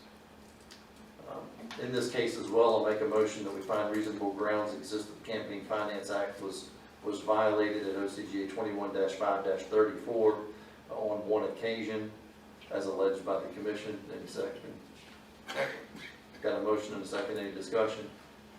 Hearing none, I'll call the question. All in favor say aye. Aye. Any opposed? Motion carries. I'll make the third motion in this case would be that we find reasonable grounds to believe that the Campaign Finance Act was violated at OCGA 21-5-50 as alleged by the commission. Do I have a second? Got a motion and a second. Any discussion? Hearing none, I'll call the question. All in favor say aye. Aye. Any opposed? Motion carries. I think that concludes that case. Mr. Pruitt, it is now 11:20. We're going to take about a 5 to 10 minute recess. Just I had a couple couple of changes with regard to the agenda. The next case that I was going to call is 22-0078 in the matter of Alan Hutchison, and it's my understanding that that matter is just going to be continued Yes. in hopes that it will be resolved. If not, it'll be placed back on the preliminary hearing calendar for the next regular session? Correct. Okay. So that matter's continued, and Mr. Hutchison was here? Yes, And yes. he's been released, okay. The next matter that's changed with regard to the agenda is case number, it's item I, case number 22-0079C. It's in the matter of Michael Shane Miller and vote for Shane. And it's Yes. my understanding that a consent order is being signed on that. Yes, it is. All right, so we'll take that up when we get to the next part of the agenda. All right, that's news to me. So I was just also told that preliminary hearing for case number 22-0086C in the matter of Jason Stone, that's going to be taken off as well. Yeah, there's a consent order out that he's agreed to sign, but we haven't received a signed consent order to. We're just continuing it. That Yes. doesn't get moved to the consent order calendar. Okay, so that just leaves us. Mr. Miller going to the consent order calendar, or is it already? Yes, Mr. Miller is here. He's got it here. He's here, and we have a hard copy of the consent order coming over for him to sign, and once he's signed it, then I can sign it, and we're done. So the only three items that are left on the preliminary hearing calendar is G, H, and J, right? Yes. Okay. And the first two are yours, Mr. Pruitt? Well, actually, we could probably continue Ms. Cottrell, because it's a similar situation where she called me yesterday and said, I have this consent order you sent me in August, and I'll go ahead and get that signed and sent over to you with the fees once I get this check I'm waiting on. And so I said, that's fine, but I didn't know I could. Well, I guess, I mean, because a lot of this happened in the last day or two. well, I mean, I guess you would have, the commission staff would have the authority to just, withdraw it from the preliminary hearing calendar now as opposed to us voting to continue it. So are you just going to withdraw it? We'll just withdraw it and put it back on once it's resolved. All right. So that's just going to leave us with matter H and J, is that right? Yes. All right, Mr. Pruitt, go ahead. I want to call case number 22-0075C in the matter of Annetta Stembridge. Is anyone here on virtually or anything on behalf of Ms. Stembridge? She is not. I spoke with her this morning. She could not be here herself, and I wanted to make sure that she didn't have to be here. And I told her the process of the commission, and so she knows that. All right, so she obviously got notice. She got notice, and Okay. I have proof of service in May and November. Tell us about the case. Why Oh, couldn't she sorry. be here? She's the clerk of Superior Court, and she's apparently retained counsel, but counsel has COVID. And because she didn't contact us until 9 o'clock this morning, there was no way to set up a Zoom link or a Zoom hearing, and she's already at work at the Superior Clerk's office. Well, in I'm not one to put these things off just, all the time, but I mean, that sounds like a reasonable explanation for why she wouldn't be here, and if she said that she's retained counsel. But we don't have. No, and Commissioner, this was the first time she reached out, but if she did retain counsel, then I believe we should continue this to the next Do agenda. y'all want to withdraw that one too? That's fine. We haven't received an entry in this matter yet, but we'll be on the lookout for that. So we can at least continue this to the next agenda, and that way we at least get that chance. Oh, when you're Yes, we'll just withdrawing. withdraw it. Yeah, we'll withdraw it from this agenda. Okay, all right. Item J, I'm going to call case number 22-0146 in the matter of Dan Kenneth Rivers Jr. Good morning. I think I just met most of you this morning. My name's Steve Knittel. I'm new as a staff member here. Welcome. Thank you. I'll be presenting this case for the commission today. Just at the outset, service was done in this case. It was done by FedEx. I think he was served on November 15th for the date of this hearing. It could have been November 16th, but it was done by FedEx. And so as far as communications, and I'll talk about that more when we look at some of the procedural history, we haven't had any really good communications with Mr. Rivers, and I'll talk about that a little bit during his presentation. Okay. The background of Is this. there, I'm Oh, sorry. I'm sorry. Is there anyone that's attending virtually on this that is there for Mr. Rivers' behalf? All right, don't hear it. All right, go ahead. I'm sorry. I didn't want to cut you off. I should have asked that question myself. The background of this case is Mr. Rivers is a Butts County Commissioner for District 1. He initially ran back in 2016, was elected to that office. He then again ran in the 2020 election cycle and was elected to that office again. He had qualified for the Butts County Commissioner in District 1 on March 5th, 2020. And he filed a DOI on March 5th, 2020 as well. And again, he won re-election for that office on November 3rd, 2020. The complaint in here is relatively straightforward and simple. It's a violation of 21-5-50. Essentially, the complaint was filed initially on September 29th of this year. The commission alleged that he failed to file his 2022 personal financial disclosure statement as PFDS, which would cover calendar year 2021. In the procedural history, what I think is important for the commission to note, and we probably typically wouldn't do this, but the procedural history I think is relevant in that there were prior consent orders done on other cases that Mr. Rivers has had. He had previously entered into a consent order in case 2017-0190 back in December of 2017, where one of those violations included failure to file PFDS. There was a total fine and late fees in that matter accounted to $1,550. There was also a prior finding of reasonable grounds by the commission in September 26, 2019, and that was a different case number, 2019-0025 PC. I don't want to, again, I'm sorry, but I'm going to cut you off on that. I guess, tell me what the relevance of those prior consent orders and reasonable grounds findings and whatnot are, because I certainly don't want there to be some impression that we're using, a prior complaint or a prior finding by the commission, as evidence that it was likely that he violated it again here. I understand it, Chairman, and that's not the intent here at all. I simply wanted to give some history as to, because we have not been able to communicate with him, we've tried to communicate with him related to this PFDS, and he simply hasn't responded to that. So essentially that's the only violation in this particular case.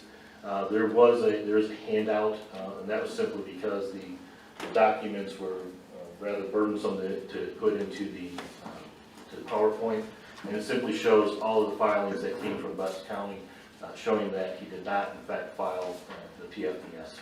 That's on page 5. Mr. Thompson's got a question. Oh, yes, sir. So is there an open case against him at the administrative law judge? Or what is it? Yes. There is one? Yes, there is. It's waiting. It's the. I'm sorry. Let me go back here. And this one was filed in 2019, is that correct, from your response? Yes, it was September 2019, and is currently pending for further prosecution under Administrative Procedures Act. That's correct. And how did we get these records? How did we find out that, the staff ask, Butts County to send over everybody's PFD? Is that how we're going here? Because this is it's an agency complaint. Yes, this is on our Citrix system. Butts County does is it a general filing you call it? Is a general filing for these matters, and so within our Citrix system would be all the filings for Butts County elected officials, such as this particular person. I'm not sure if I'm answering your question. Yes, you did. Thank you. Is this an issue if we have numerous cases against? Again, I want to answer this to some degree first. Yeah, no, before you so they're, I think they're two different questions. Oh, right. Well, I think it was my concern that I don't think that we can be in a position of, using other cases. It's like proving negligence in a case by the fact that they were negligent before. Yeah, I don't think that we can prove, make it, we find reasonable cause to believe the Campaign Finance Act was committed this time because he's done it before, or he's got other cases on Yeah, it. no, but I was thinking one's open, and I didn't know if there was a problem if we had two cases against the same person, but no. Sounds like it's a very different issue. So there are two questions being raised. I'm going to address Commissioner Thompson's first. Well, they said no, so it's. Yeah, that was a county that we audited, and this came up as a result of that, Just randomly. randomly. And that's practice. We spot check different counties at different times. We do it even-handedly based on geography, population size, partisanship. We take all that into account and make sure there's no pointing the fingers or gotcha games. This just happened to arise from that audit. To Chairman's question, I think to the extent it's relevant is not to say we're proving it based on, prior violations. I think Mr. Cooper was just giving procedural history on this individual because in the past, this board has asked, when do we have frequent flyers? When we look at the merits of a case, and that may be more for the fine than for probable cause, certainly, but this commission has asked to be informed when this is a first-time person versus someone who is regularly before the board. And so, to any extent, I think that's the limited extent that would be. And again, that's more for a punishment, not necessarily a legal finding of probable cause. Correct. Essentially, Mr. Chairman, that's correct what Mr. Monty just stated. But essentially, that's all this is. It's a failure to file a personal financial disclosure statement, and there's no record that one has been filed. We've done our due diligence to determine if one had been filed, and there doesn't appear to be one, and so that's what we're submitting to the commission. This is just a single violation of 21,550, right? Yes, sir. Okay. Any questions, any comments from the commission? I'll go ahead and make a motion in the matter of Dan Kenneth Rivers Jr. It's this 2022 case. Make a motion to find that reasonable grounds to believe the Campaign Finance Act was occurred under 21-5-50 as alleged by the commission staff. Second. Second. Got a motion and a second, any discussion? Hearing none, I'll call the question. All in favor say aye. Aye. Aye. Any opposed? Hearing none, motion carries. All right, that takes care of all the preliminary hearings, right? Thank you for that. All right, we're going to go through the consent orders, and we're going to hear brief summaries of the background of the consent orders and then what the agreed upon fines or whatnot would be. This is under the Hicks rule, as I've now labeled it on my meeting agenda. So, Mr. Cusack, we're going to go through all of yours first. All right, and is I think Mr. Miller, who represented Mr. Thompson, is on the Zoom, just to speak in defense of his client. No, Mr. Miller does not represent Mr. Thompson. He filed the complaint. I think Mr. Miller, yes, that's correct. But I think he wanted to speak on, or I want to speak for Mr. Miller, but Yes, I know he's joining the Zoom. he's on the Zoom.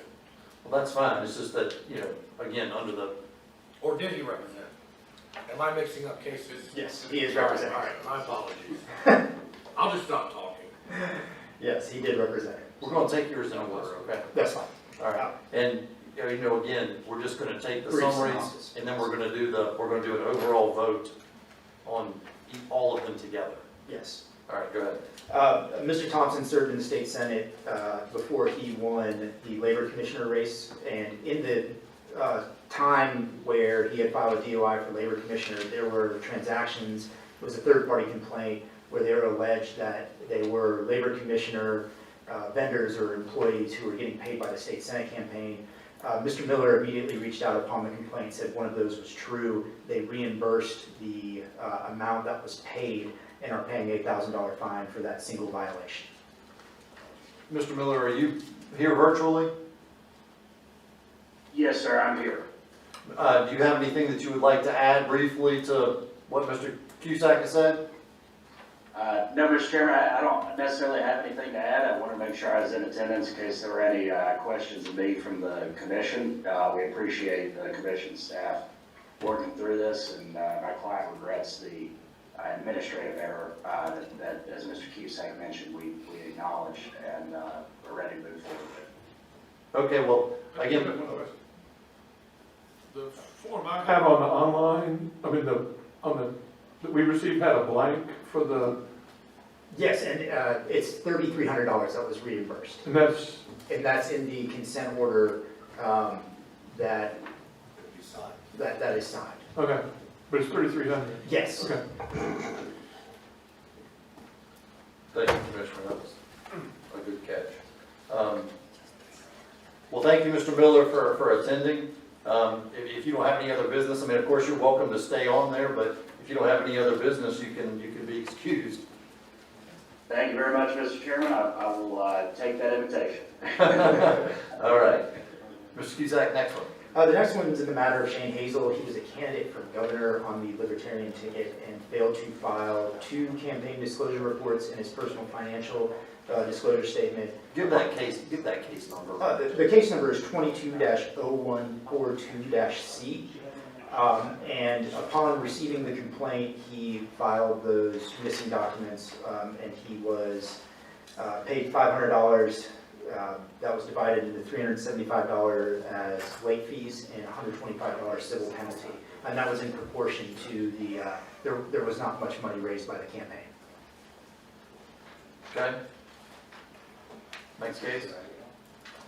Looks like it's C. Yes, and that's 22-0099-C. That's in the matter of Dorothy Coker. This was a third-party complaint that alleged Ms. Coker failed to file the CCDR Shannon for State House. Ms. Coker is very cooperative, has already paid the fine, filed those missing CCDRs, and so she's paying the $375 in late fees for those fines. Her campaign raised about $500 total, so she just paid the late fees with no civil penalty. She was extremely cooperative, so that's the reason for that fine. That's it for you on these? That's correct. All right. We'll go to item D. And I have one person that's online, Mr. Micah Rowland. Mr. Rowland, can you hear me? Mr. Rowland, are you there? And in talking with him yesterday, he really wanted to sign on just to see what we do. I didn't have an impression that he wanted to speak. I think he was more of an observer. But if he can hear and he's present and wants to speak when we call the consent, he can. But it's my belief he just wanted to observe what was happening. Okay. I'll start with position D, 22-0015C, in the matter of Lindsay Adams. Ms. Adams is a current Forsyth County School Board member. She was successful in the 2020 general election. She's agreed to 5 violations of the Campaign Finance Act, 1 violation of 21-550 for failing to file a PFDS, 4 violations of 21-534 for failing to file an October 25th, 2020 CCDR, December 31st, 2020 CCDR, June 30th, 2021 CCDR, and December 31st, 2021 CCDR. 5 total violations. She's agreed to pay late fees in the amount of $375 and a civil penalty in the amount of $375, total penalty of $750. Okay, next case.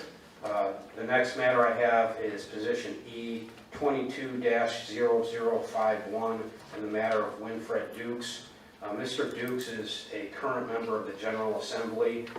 He holds that position after being a successful candidate in the 2020 general election. In the 2022 election, he was a candidate for Commissioner of Agriculture. He's agreed to 7 violations of the Campaign Finance Act, 2 PFDS violations, which are 21-550, failing to file the calendar year 2019 and 2020 PFDSs. Those are associated with his position on the General Assembly. The 3rd violation, also a 21-550 violation.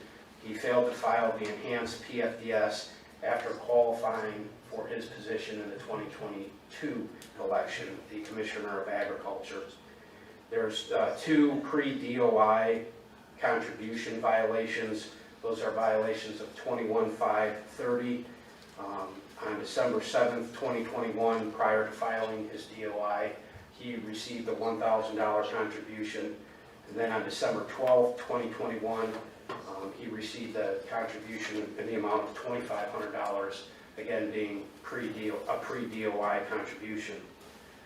The sixth violation was that Mr. Dukes failed to report $12,573.14 in campaign contributions. This was a CCDR that he properly filed, and he had omitted those contributions. The last violation was a failure to file his June 30th, 2022 CCDR.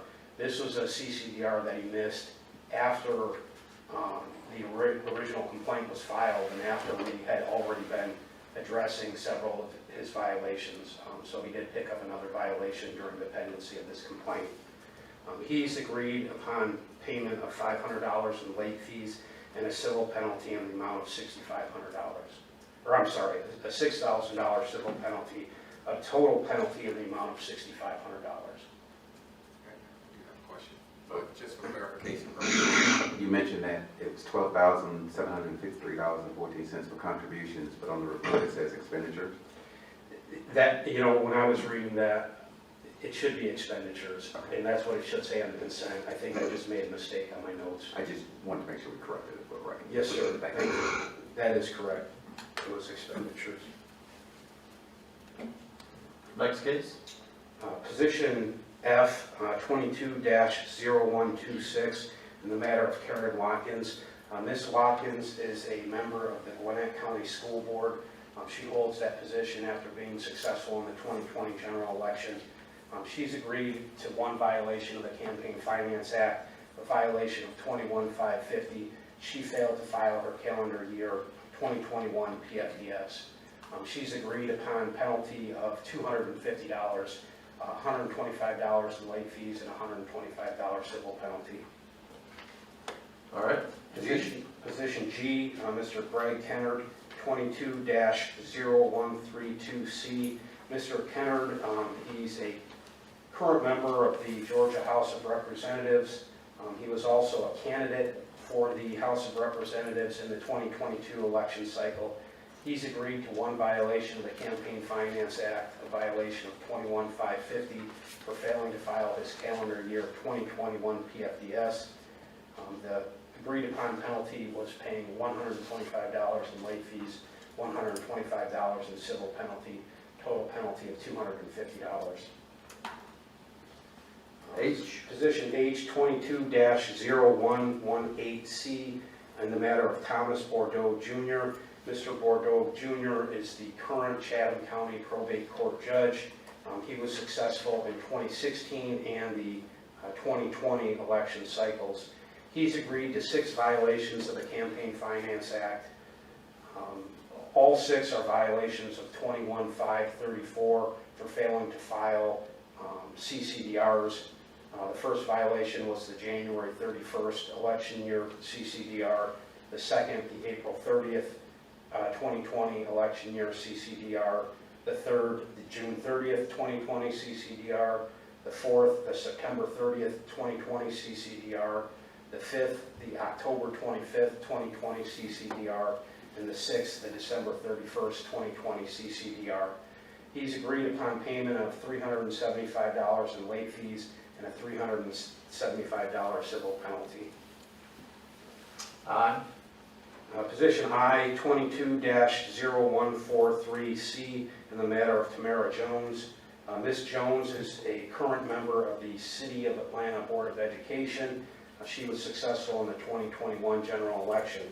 She's agreed to 5 violations of the Campaign Finance Act, 4 violations of 21-534 for failing to file her October 25th, 2021 CCDR, a November 30th, 2021 runoff election CCDR, a December 31st, 2021 CCDR, a June 30th, 2022 CCDR. She also failed to report 2 expenditures on reports that she did file. There was a $1,600 expenditure that she didn't report. That expenditure occurred on August 30th of 2021. There was also a November 23rd, 2021 expenditure in the amount of $2,000. Those are the 5 violations. She's agreed upon payment of $500 in late fees and a $1,000 civil penalty. I believe that those all yours? I just have Mr. Rowland, but I can come back. I think he would probably be position P. Okay. Mr. Pruitt?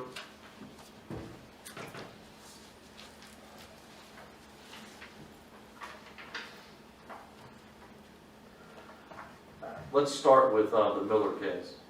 All right, Mr. Miller signed a consent order alleging late filings and... And now, you have the case number there?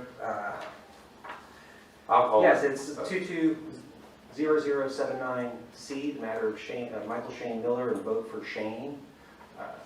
Mr. Miller signed a consent order agreeing that he violated the Campaign Finance Act by filing CCDRs and his PFDS late, and agreed to pay total fees and penalties of $1,000. Okay. Next would be item J. Item J, case number 22-0109-C, in the matter of Antoine Trammell. Mr. Trammell was a candidate for the Atlanta Public Schools Board of Education, District 3.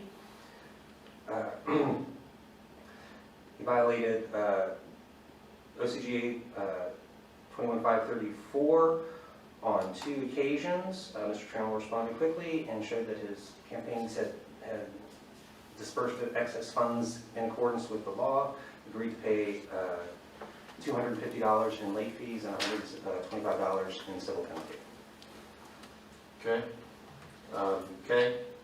K is Adrian Simmons, case number 22-0125-C. Ms. Simmons run for the Gwinnett County Board of Education. She had missed a CCDR filing. She replaced it and agreed to a penalty of $250, $125 in late fees, and $125 in civil penalty. Okay. L? L is Adioti Aramaidi Oguntoya. Was a candidate for the Atlanta Public Schools Board of Education, District 1. He just had some late filings and consented to a fee of $250, $125 late fee, $125 civil penalty. What were those filings? He late filed a CCDR. Okay. The last one is item M, case number 220156-C, in the matter of Pamela Bettis. Ms. Bettis is the Henry County Solicitor General. She had, in the county filing system, she had numerous late or missing items, and so we filed a complaint, and she promptly and thoroughly answered and replied to our complaint, showing that a lot of those had been mistakes on behalf of the county election board. She had stamped copies and emails, and so a lot of that went away. But she did have 4 late filings that she admitted to and agreed to, or no, I'm sorry, not 4, 2 late filings that she admitted to and paid a fee of $500, $250 in late fees and $250 in civil penalties. Okay. Those are all of my things. All right.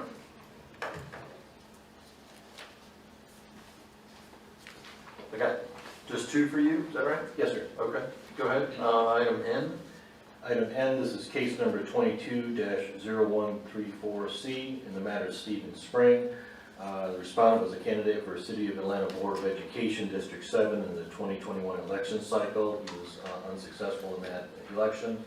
The respondent failed to file his December 31st, 2021 campaign contribution disclosure report in violation of 21-5-34C2A, and he's agreed to pay the commission, agrees that he in fact did fail to do this, and agrees to pay $125 as a civil penalty and $125 late fee for a total of $250 in that matter. Okay, and item O. Yes, sir. That is case number 22-0155-C. That's in the matter of Donald Cleveland. Mr. Cleveland is the coroner for Henry County. He has been in that office since 2012. He was a candidate in 2020 election cycle and won that election. And he failed to file his calendar year 2022 and calendar year 2021 personal financial disclosure report in violation of OCGA 21-5-50. So there's 2 violations of that. Those have all been corrected. And the respondent, Mr. Cleveland, agreed to pay the commission $250 in late fees for those violations. All right, I think Mr. Baywall, you have Mr. Rowland's case? Yes, sir. Okay, that was item A on the preliminary hearings. It's been transferred to consent, right? Yes, sir. All right. That's case 22-0147C in the matter of Micah Rowland. Mr. Rowland was a candidate for City of Atlanta School Board back in the 2017 election cycle. He's agreed to 1 violation of the Campaign Finance Act, a violation of 21-534 for failing to file his December 31st, 2017 CCDR. He's agreed upon $125 late fee, $125 civil penalty, for a total penalty of $250. All right, for record purposes, I'm just going to ask all 3 of you this. I mean, for every consent order that we've just gone over, we've got the signed consent order in our possession, right? Yes, sir. Yes, sir. Oh, sorry, all 4 of you guys. All right. Any questions or comments regarding any of the consent orders? Hearing none, do I have a motion? Move we approve. We've got a motion to approve all of the consent orders as presented. Second. Got a motion and a second. Any discussion? Hearing none, I'll call the question. All in favor say aye. Aye. Any opposed? None? Motion carries. All right, we are going to, I'm going to do this real quick. We're going to go ahead and run through these administrative dismissals under the Thompson rule before we break for lunch. Mr. Amati, are you the one that's going to do that? We don't do anything. Yeah, we don't do anything. You just ask if any commissioner wants to address any of Oh, was that the substance of the rule? Yeah. They're dismissed upon my signature, so unless a commissioner has reviewed it and has some reason to object or question it, this is just your opportunity to do so.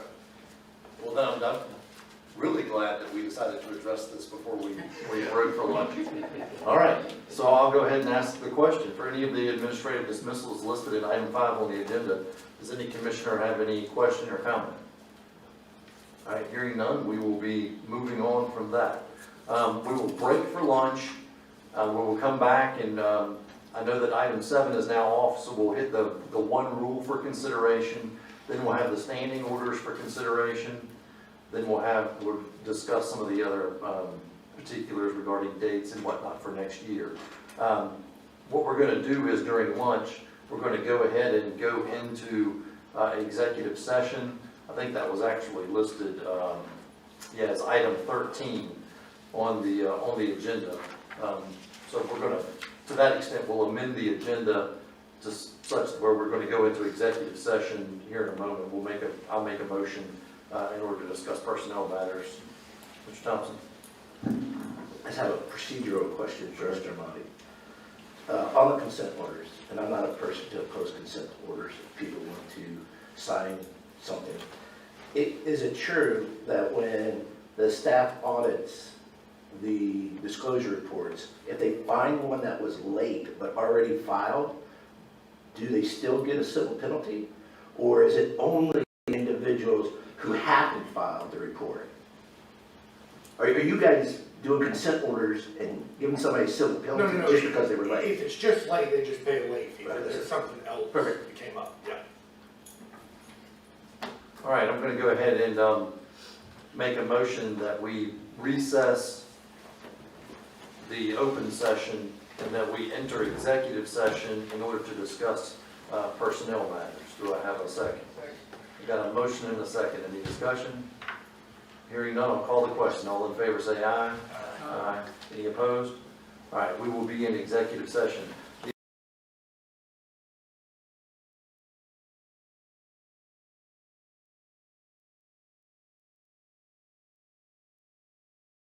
Do I have a motion regarding exiting executive session back into public session? So, second.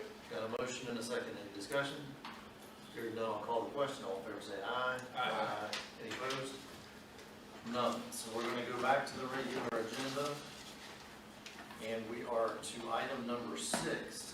6B has been removed. We have item 6A for amending Rule 189.3.01. Who's going to be doing that? I will. Okay. Just give me 1 second. I got this.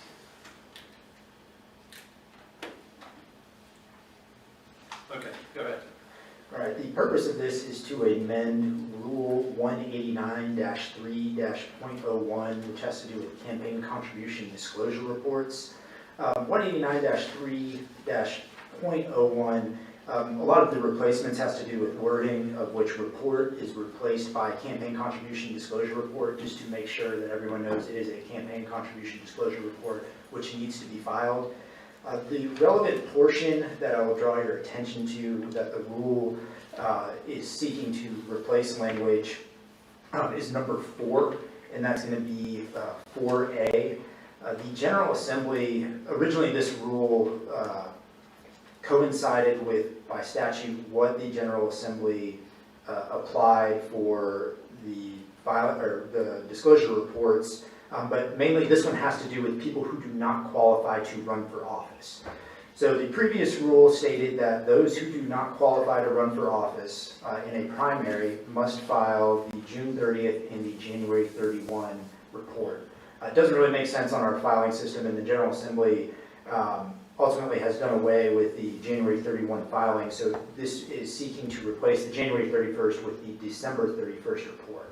So they will be able to terminate their campaign if they so choose in the calendar year of which the election is held. So that's what 4 is seeking to do, is to make the filing schedule a June 30th and a December 31st filing schedule for those who file a DOI, raise contributions, and then choose not to qualify to run for office. That is basically the gist of this rule. It seeks to replace that filing schedule, and it brings, you have to file a supplemental report if, say, you do have contributions, excess contributions remaining after December 31st, it switches you over to the filing schedule of which non-successful candidates in elections have, which is one report that must be filed by December 31st of the following year. Normally that's a termination report if there are contributions outstanding. It's very rare to go forward after that, but that would enable people to terminate their campaigns in a timely manner.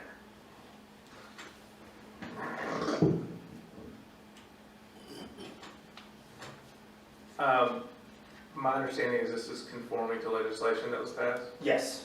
So the only change that I would suggest is in 4B1, and we've changed reports to campaign contribution disclosure report. I would make the capitalized report there plural, like the stricken lowercase reports. So it would read the October 25th and December 31st campaign contribution disclosure reports with an S. Okay. And can we, I believe we can just make that change, we can adopt that change off of this, and Scrivener, yes. Yes. Yeah, I don't think we have to renotice it to the public. Yes, I think we can do that off of the Scrivener's error. That was it. So the notice that went out regarding the amended rule that will allow public comment for up to 5 minutes on it, is there anyone here that wants to offer any public comment on the amendment? I don't hear any. It also allowed for written comments to be provided to the commission. Are there any written comments that were received by the commission? There were no written comments received by the commission. Okay. Do we have any other questions or comments from any of the commissioners regarding the amendment of the rule? No? I'll go ahead and I'll make the motion that that we adopt the amendment to rule number 189.3.01 as presented by the commission, and with the one Scrivener's error noted by Commissioner Watts. Have a second? Second. Got a motion and a second. Any discussion? Hearing none, I'll call the question. All in favor say aye. Aye. Any opposed? All right, the motion carries and that rule is amended. We're going to now go to item 8 on the agenda, which is standing orders for consideration. Who's going to be handling those on behalf of the staff? Oh, sorry. Yes, sir. So as you can see on the original agenda, we had another amended rule that was on that's been removed. Do you mind addressing why it was removed? That dealt with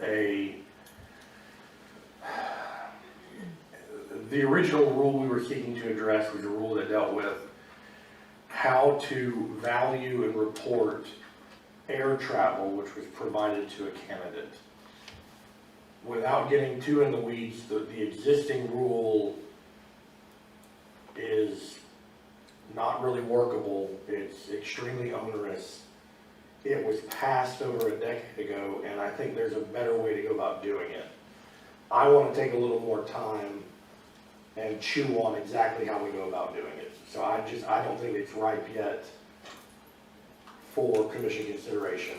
But I anticipate, whether it's exactly what we had or if we tweak it, we'll have it on the next commission hearing date. And I don't think that causes any issues because there's really not going to be any flight campaigning going on between now and March. Thank you. I just wanted that, so because I know there's a lot of interested parties on what happens with that rule, because it is so difficult to actually be able to report properly when you have to start counting propellers. Yeah. And the existing rule actually references number of propellers, number of engines. Whoever was the secretary at the time should be fired for even allowing that. Is that you? Yes. I did not want it though. The rule we had proposed, first of all, to interested parties, we recognize that that is a particularly burdensome rule that doesn't make a lot of sense. Maybe it did at the time. No, it did not. I think the draft we had is much better, but I had some interesting conversations at Kogel, the International Ethics Conference, some other people from other states. I want to make sure we do it as good as humanly possible. So I just don't think it's right. All right, thank you. Now we're going to move to item 8 on the agenda, standing orders for consideration. Are you handling these? I am. Mr. Monty, first, the standing order number 2022-01. What do we have? So this is, historically, this has been an annual order that the commission votes on and approves of, which does not allow lobbyists to register for the upcoming session until they have paid off all fines, fees, dues, obligations owed to the commission. Our proposal is, instead of making this an annual order, I'm asking the commission to pass this as a standing order. So it is the order of the commission until it is deemed otherwise. We don't have to remember to vote on it every year. This may be a question for Commissioner Thompson, but I mean, do you know why this has been done on a yearly basis as opposed to being a standing order? I think that the commissioners at the time just wanted to have oversight on that, but I don't know any other reason besides that. Okay. Go ahead, Commissioner White. We've been unanimous on this issue every single time we've taken a yearly vote since I've been on the commission, and probably well before, so I have no problem moving it to a standing order. Was anything changed? No. Okay. Same order. Yeah, again, I have no problem with it either. I just didn't know if there was a particular reason that it was done that way. So I'll go ahead and make the motion that we adopt the standing order number 2022-01 as presented. Second. Got a motion and a second. Any discussion? Hearing none, I'll call that question. All in favor say aye. Aye. Any opposed? All right, motion carries. That standing order will be put in place. How about standing order number 2022-02? Okay, so this is a little more, this is new. So the General Assembly in 2020, on sine die as a matter of fact, passed House Bill 923, which deals with the local development authority boards and the code of ethics that applies to those board members. In the past, if someone wanted to raise a complaint about a perceived or believed violation by a development authority board member based on a violation under OCGA 45-10-3 and -4, which set out what violations would be for development authority members. They could file or lodge that complaint with the governor's office, and the governor's designee would serve as a hearing officer to hear the complaint, to hear evidence of the complaint, to hear the defense, and determine whether or not a violation had occurred and what appropriate sanction, if any, should happen. And there are a number of sanctions prescribed under law. I guess the reputation of the Ethics Commission is blooming because during the 2022 session, the General Assembly, in their infinite wisdom, said, we think that the Ethics Commission should also have jurisdiction to hear these maybe more promptly. And so they passed a law that said, if you want to raise that same type of complaint against a development authority member, jurisdiction also lies with the Campaign Finance Commission to hear those. You'll see this as a punishment. You're trying to argue that this was because they like us so much. That's how I'm arguing it. That's how it was explained to me Yes. at 12:31 on Sine Die as to why it happened. This is the Mary Margaret Oliver Act? Correct. What's the procedure on this though? If you're the one that's conducting, the hearing, does it get appealed from you to us before it goes, or does it go to OSA, or how's that gonna work? It would go to OSA. Any appeal of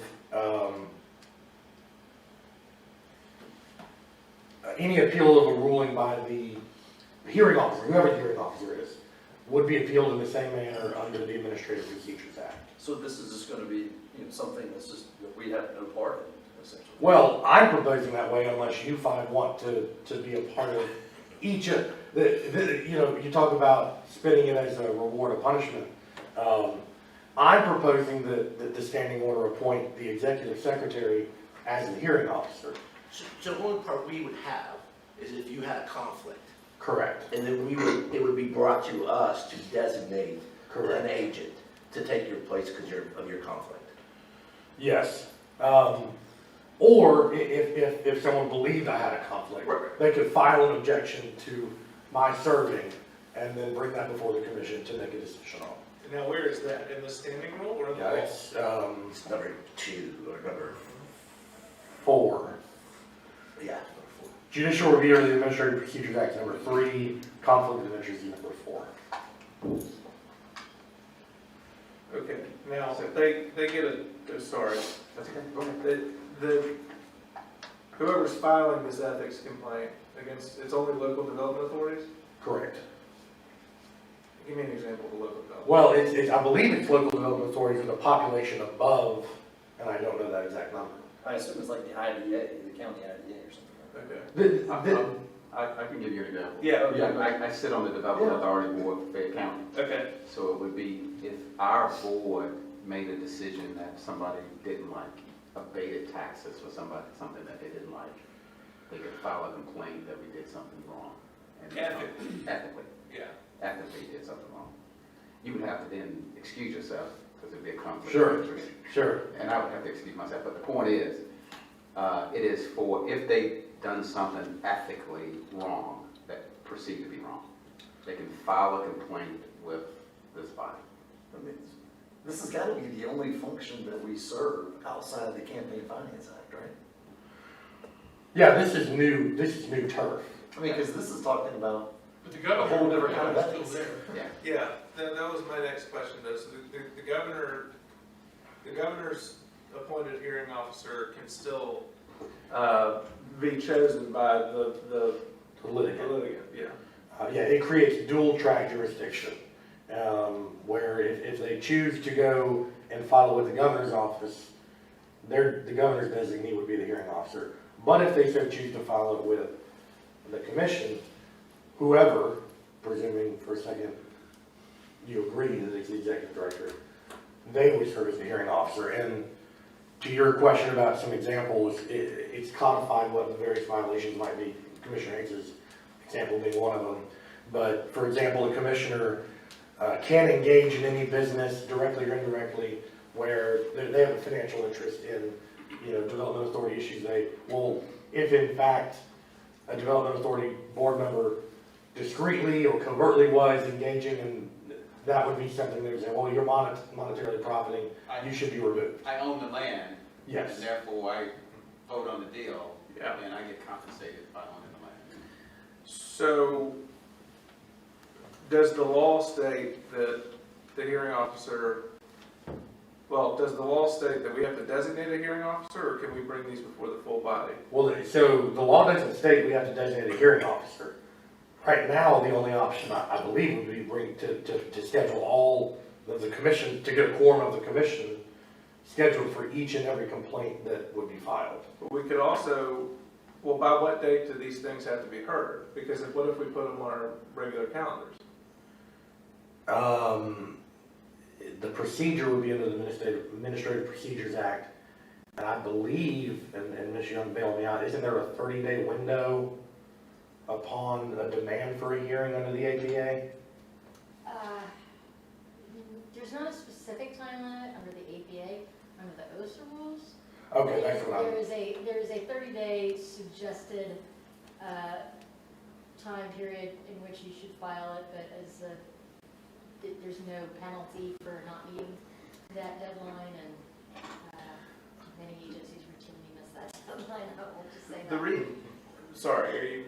The reason I'm asking is because I don't know how many of these are filed on an annual basis. But this could take up a lot of your resources that we might not want to be taken up, as heavily as what may be to come, right? We could always change the standing order if that occurred, but I just want it to be considered that while this may be a privilege on your part or a punishment, under Commissioner Thompson's part, it could have the possibility of taking up a lot of agency resources for you specifically to make you the hearing officer. Do you know how many were filed? Did you have I a check checked. with the governor's office? I don't know how many were filed. Because maybe there's none. I know this issue came up because, Stanton Springs out west of Atlanta, east of Atlanta. right, What was the reason? there were some issues, Commissioner Hicks is more educated. So I believe the issue was that some of the board members who approved the deal had some, they profit from it because they own part of the land that they sold to a company and then abated their taxes. But why couldn't the governor's, they added us for a reason, so why couldn't the governor's office's hearing officer handle that? I don't know, I don't know to the extent of what they could have done. I don't know the answer to that. Yeah. I don't know why they decided that they wanted to change the law. I do know this, the bill did not have opposition from the governor's office. Oh, I'm sure. Yeah. Well, I mean, does anyone think that, and I don't even know if we could do this, but, I mean, do we want someone to be appealing directly from, if, I don't know the number of these, but if there is a fairly large number, would we want them to be appealing directly from, Mr. Amati's decision? Or would we want that to come, I'm not trying to make more work for us, but I don't know if it needs to come through us, just to Yeah. sort of weed those out. The logic in proposing the way the order is that potentially this would be too onerous of a time commitment to get a quorum of the board together. I think that's a real concern we have, and I don't think it's realistic to just say we'll attach it to the commission meetings. These things, as everyone knows, they go from 10 a.m. to 3 p.m., 4 p.m. regularly already. I could easily see one of these hearings lasting several hours. So we're talking about if and I'm fine with it coming before the full board, trust me. But if that's the method we want to undertake, recognizing that this could be a time commitment of the entire board itself. So, two questions were raised. One was the time by which a hearing would need to occur after an ethics complaint is made against the local development authority. I don't think we know the answer to that. And the second was let's just ask maybe over a 3-year period, what were the annual numbers of these that were filed? I think that will weigh heavily on the decision on whether to establish a hearing officer, being you or someone else, or bringing it before the commission. And I don't know that we need to do this today. I think being a little bit more informed may help, because there have been good points raised about putting you under a spotlight like that we might not necessarily want to do for a number of reasons. And I would say that, in my experience, I would be surprised if there was a lot of these. Now, it doesn't mean it won't change, because now the law will become more public that you can file a complaint. But I'd be surprised if there were many. So, two things to Commissioner Watts' point, or to his questions and points. I'm looking at the bill again. As far as timing, all it says is at least 30 days notice is given prior to the hearing. And everything that's referenced to the APA, which I don't think specifies, at least as far as we know, a set amount of time. But to the latter, it vests the same powers with the commission as exists with the governor's office. And if you look at the statute 4510(3) or 1, the Enabling Act, I think this board will have to designate something as the hearing officer. And that may be itself. The board may have to say, we are the hearing officer. But I think you have to designate who that designee is, or who the hearing panel will be. By when?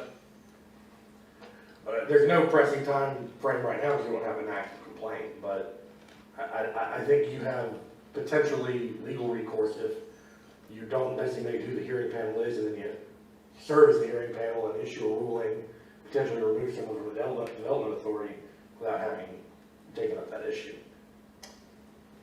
Right, but I mean, But there's nothing to say we can't move this to another date and bring back information about how many cases have been filed. I mean, at the very least, if we needed to designate a hearing officer on an emergency basis, that's a phone call with all 5 of us. Yeah, we could easily, do what you have one. Yeah. But it sounds like you can get the information we're looking for, and we can put it on the next agenda to discuss. Sure. Yeah, and for the record, I'm not opposed to making you the hearing officer. There were resource concerns and other concerns that have been raised that merit a further discussion about it, rather than just going ahead and granting it. That's fine. Got a motion?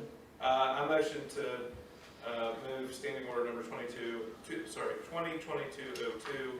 delegation of authority to the executive director for the purpose of conducting an administrative hearing pursuant to OCGA 3662.5, 4510(3), and 4510(4 to the next regular meeting. Second. Got a motion and a second, any discussion? Hearing none, I'll call that question. All in favor, say aye. Aye. Any opposed? No. You got that 4-1. All right. Move to item number 9 on the agenda, and that is confirmation of dates for the 2023 quarterly meeting. All right, so we'll start with March, which is always the most difficult month, given the session is in place. I'm proposing Monday, March the 27th, which, based on discussions I've had with some of the commissioners, seems to be a date that works for everybody.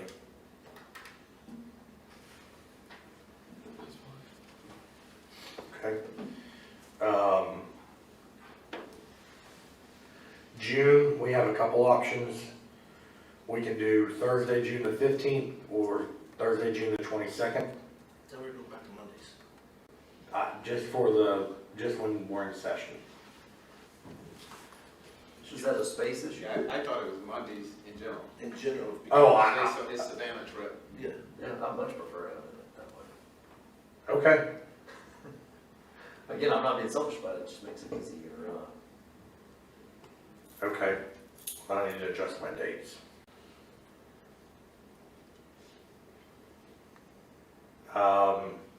Monday, June the 19th. It's the Juneteenth holiday. That's a state holiday. Yeah. That's fine. Monday, June the 26th.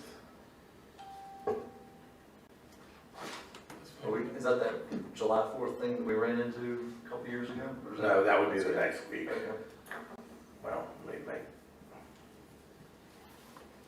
It's what fall weekend, when it's not. No, that's fine. Yeah, that would be the next week where we run into it. So Monday, June the 20th. Yeah. Okay.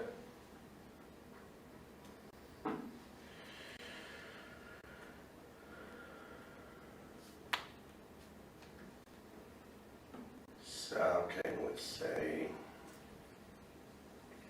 Monday, September the 18th.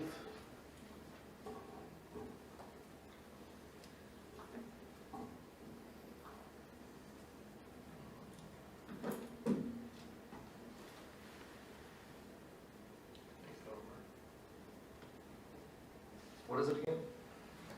9/18.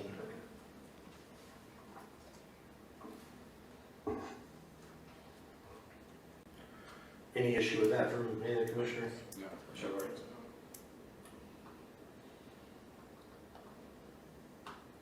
For you? 18th. All right, and then what about Monday, December the 4th? And that should make sure we don't have a COBOL issue again. We'll make sure we have an SEC championship issue. Wait.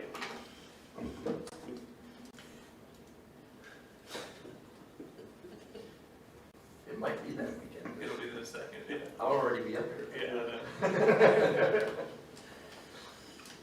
That's on Saturday, that's fine. I actually looked up to make sure that was the day. Okay, so Monday, December the 4th, we said, right? Yep.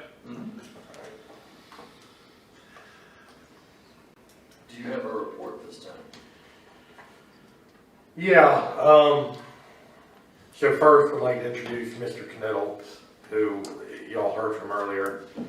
Mr. Knittel is a new staff attorney, over 15 years experience as a lawyer, and prior to practicing law had a background in banking and finance. So we think he's going to be a real good fit here at the commission. I just returned along with Mr. Cusack, as well as Commissioner Thompson, who was up there, excuse me, from the International Ethics Conference, COBOL, which was in Montreal. I gotta ask something. Well, you keep saying COGO and then you call it the International Ethics Conference. What does it actually stand for? Council on Governmental Ethics Law. It's an Okay. international ethics organization. Yeah, there are two different acronyms that the executive secretary was using. It was kind of drafting. Okay. He does a lot of things too. Yeah, that's right. This is the director's report you're going to weigh in on.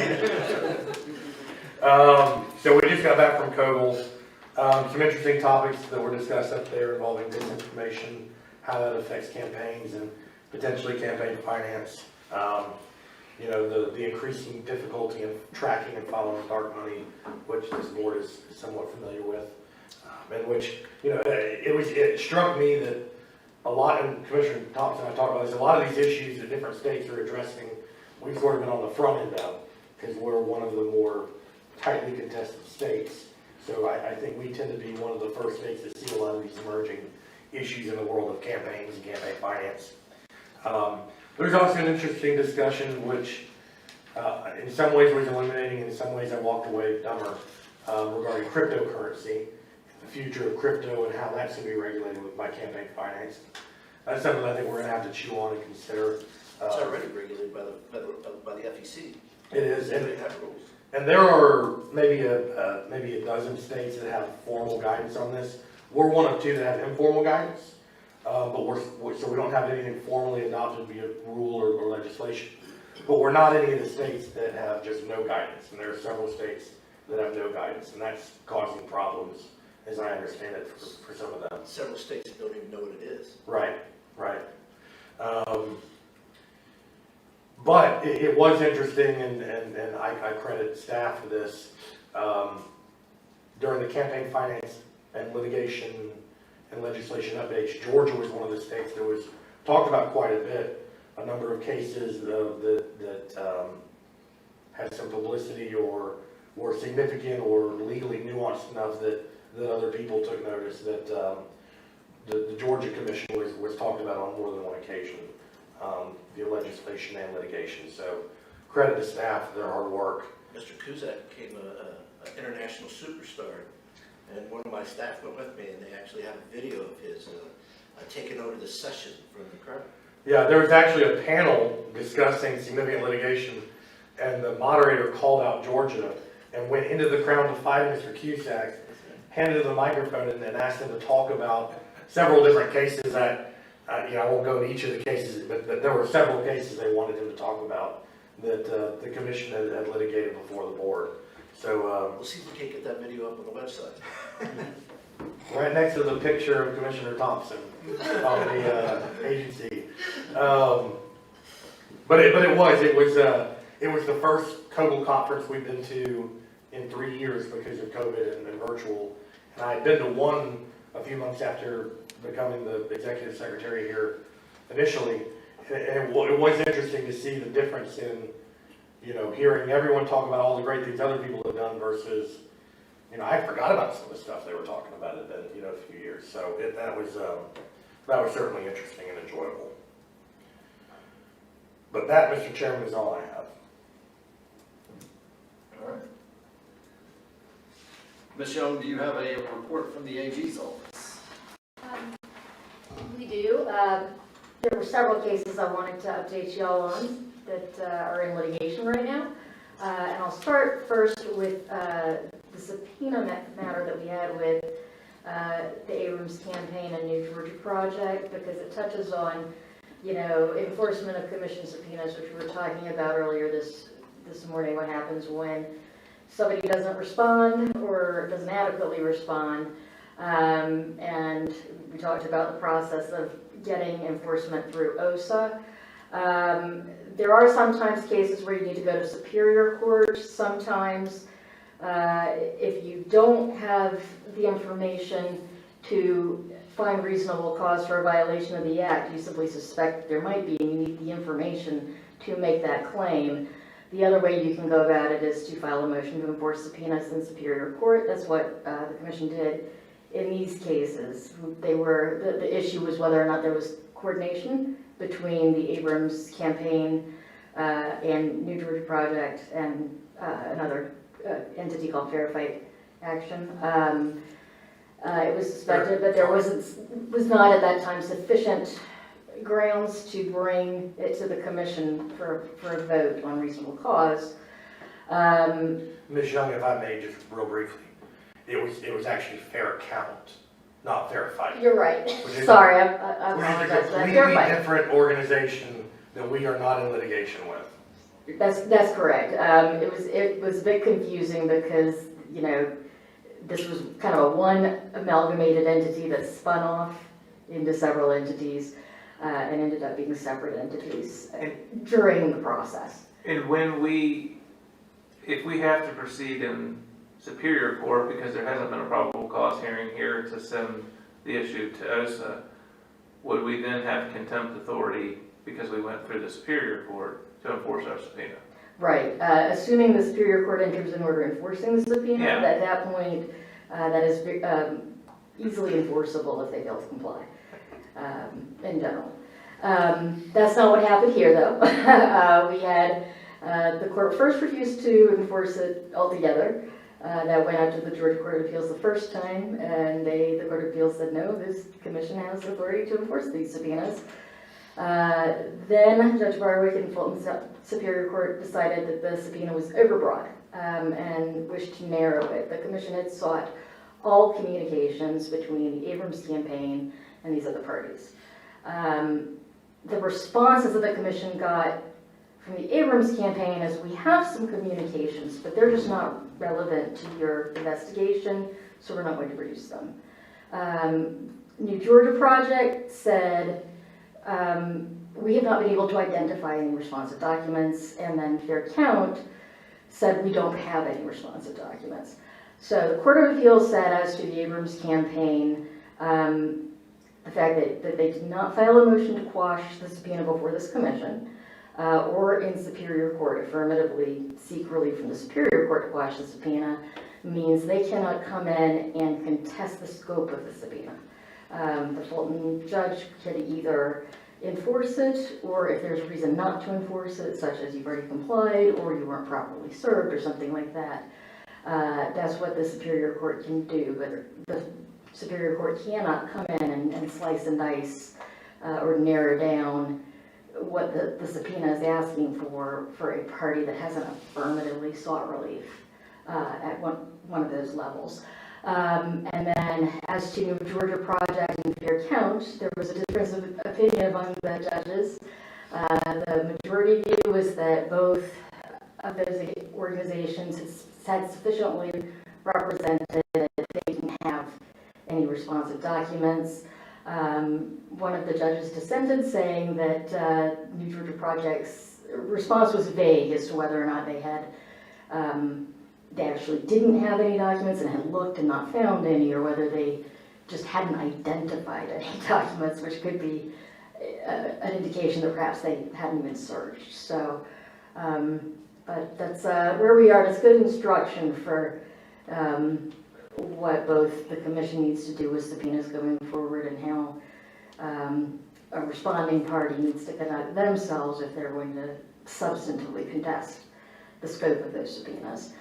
We're also continuing to litigate with New Georgia Project in federal court over the independent committee, ballot committee case that alleges they should have registered and reported as an independent committee or a ballot committee for their 2018 activities. That case we had sent to OSA and is pending there and set for mediation in January. But New Georgia Project has filed in district court application for an injunction to stop those proceedings on the grounds that there's not a major purpose limitation for independent committees and ballot committees. That would also apply to political committees as well. There is a minority view in the Fourth Circuit that a major purpose limitation should be imposed on these third-party committees that might engage in a blend of regulated and non-regulated activities. The majority view indicates that should not be the rule, as long as it doesn't fall within some kind of de minimis exception, which is not an issue here. We know that there were around 7 figures worth of campaign expenditures and contributions that were covered regulated expenses. But the 11th Circuit has not ruled on that, so that has been briefed. It's been argued to Judge Calvert. She has not issued an opinion yet, but we're expecting that any day. And then finally, we are continuing to litigate the legislative committee statute that the leadership committee statute, 21-534.2. The Purdue case is fully resolved. The Abrams-One Georgia case is not active at this point. There is some litigation still pending in the 11th Circuit between the campaigns that does not involve us, but right now we're sitting there waiting on a motion to dismiss to be entered by Judge Cohen when those proceedings are resolved. The Libertarian case is the one that's the most active right now. They are in a little bit different of a position in that with Abrams and Purdue, their complaints involving that statute were sort of resolved when the primary took place. The Libertarian candidate was precluded from having a leadership committee throughout the general election. So they have filed an appeal of Judge Cohen's order, which did, like the other 2 cases, find that the commission is not the proper defendant to be sued over this. They have filed an appeal in the 11th Circuit to try to overturn that. They filed a motion for summary reversal with the 11th Circuit, which would be an abbreviated proceeding on less than full briefing, asking the court to just summarily reverse Judge Cohen's order. We've briefed that and are waiting on the 11th Circuit to rule. Those are ordinarily only granted for very, very clear errors, usually procedural ones. So our expectation is that the case should soon proceed to full briefing on the merits. But we will keep you posted as to what happens there. Mr. Watts? What was the resolution of the Purdue litigation?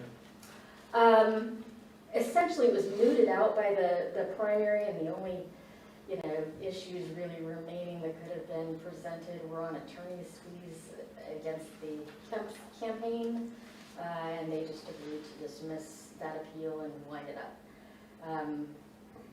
We don't know if the Abrams campaign will do the same thing or not. Yeah. But we're not a party to that appeal right now. Anything else? That's it. Thank you very much. Do we have anyone here or anyone signed up for any public comment today? No? All right. I believe that takes care of everything that is on the calendar. Commissioner Watts, you want to make a motion? I'll make a motion to adjourn the meeting. Second. Got a motion and a second. Any discussion? Hearing none, I will call the question. All in favor say aye. Aye. Any opposed? Motion carries. I want to thank everyone for all of their hard work today.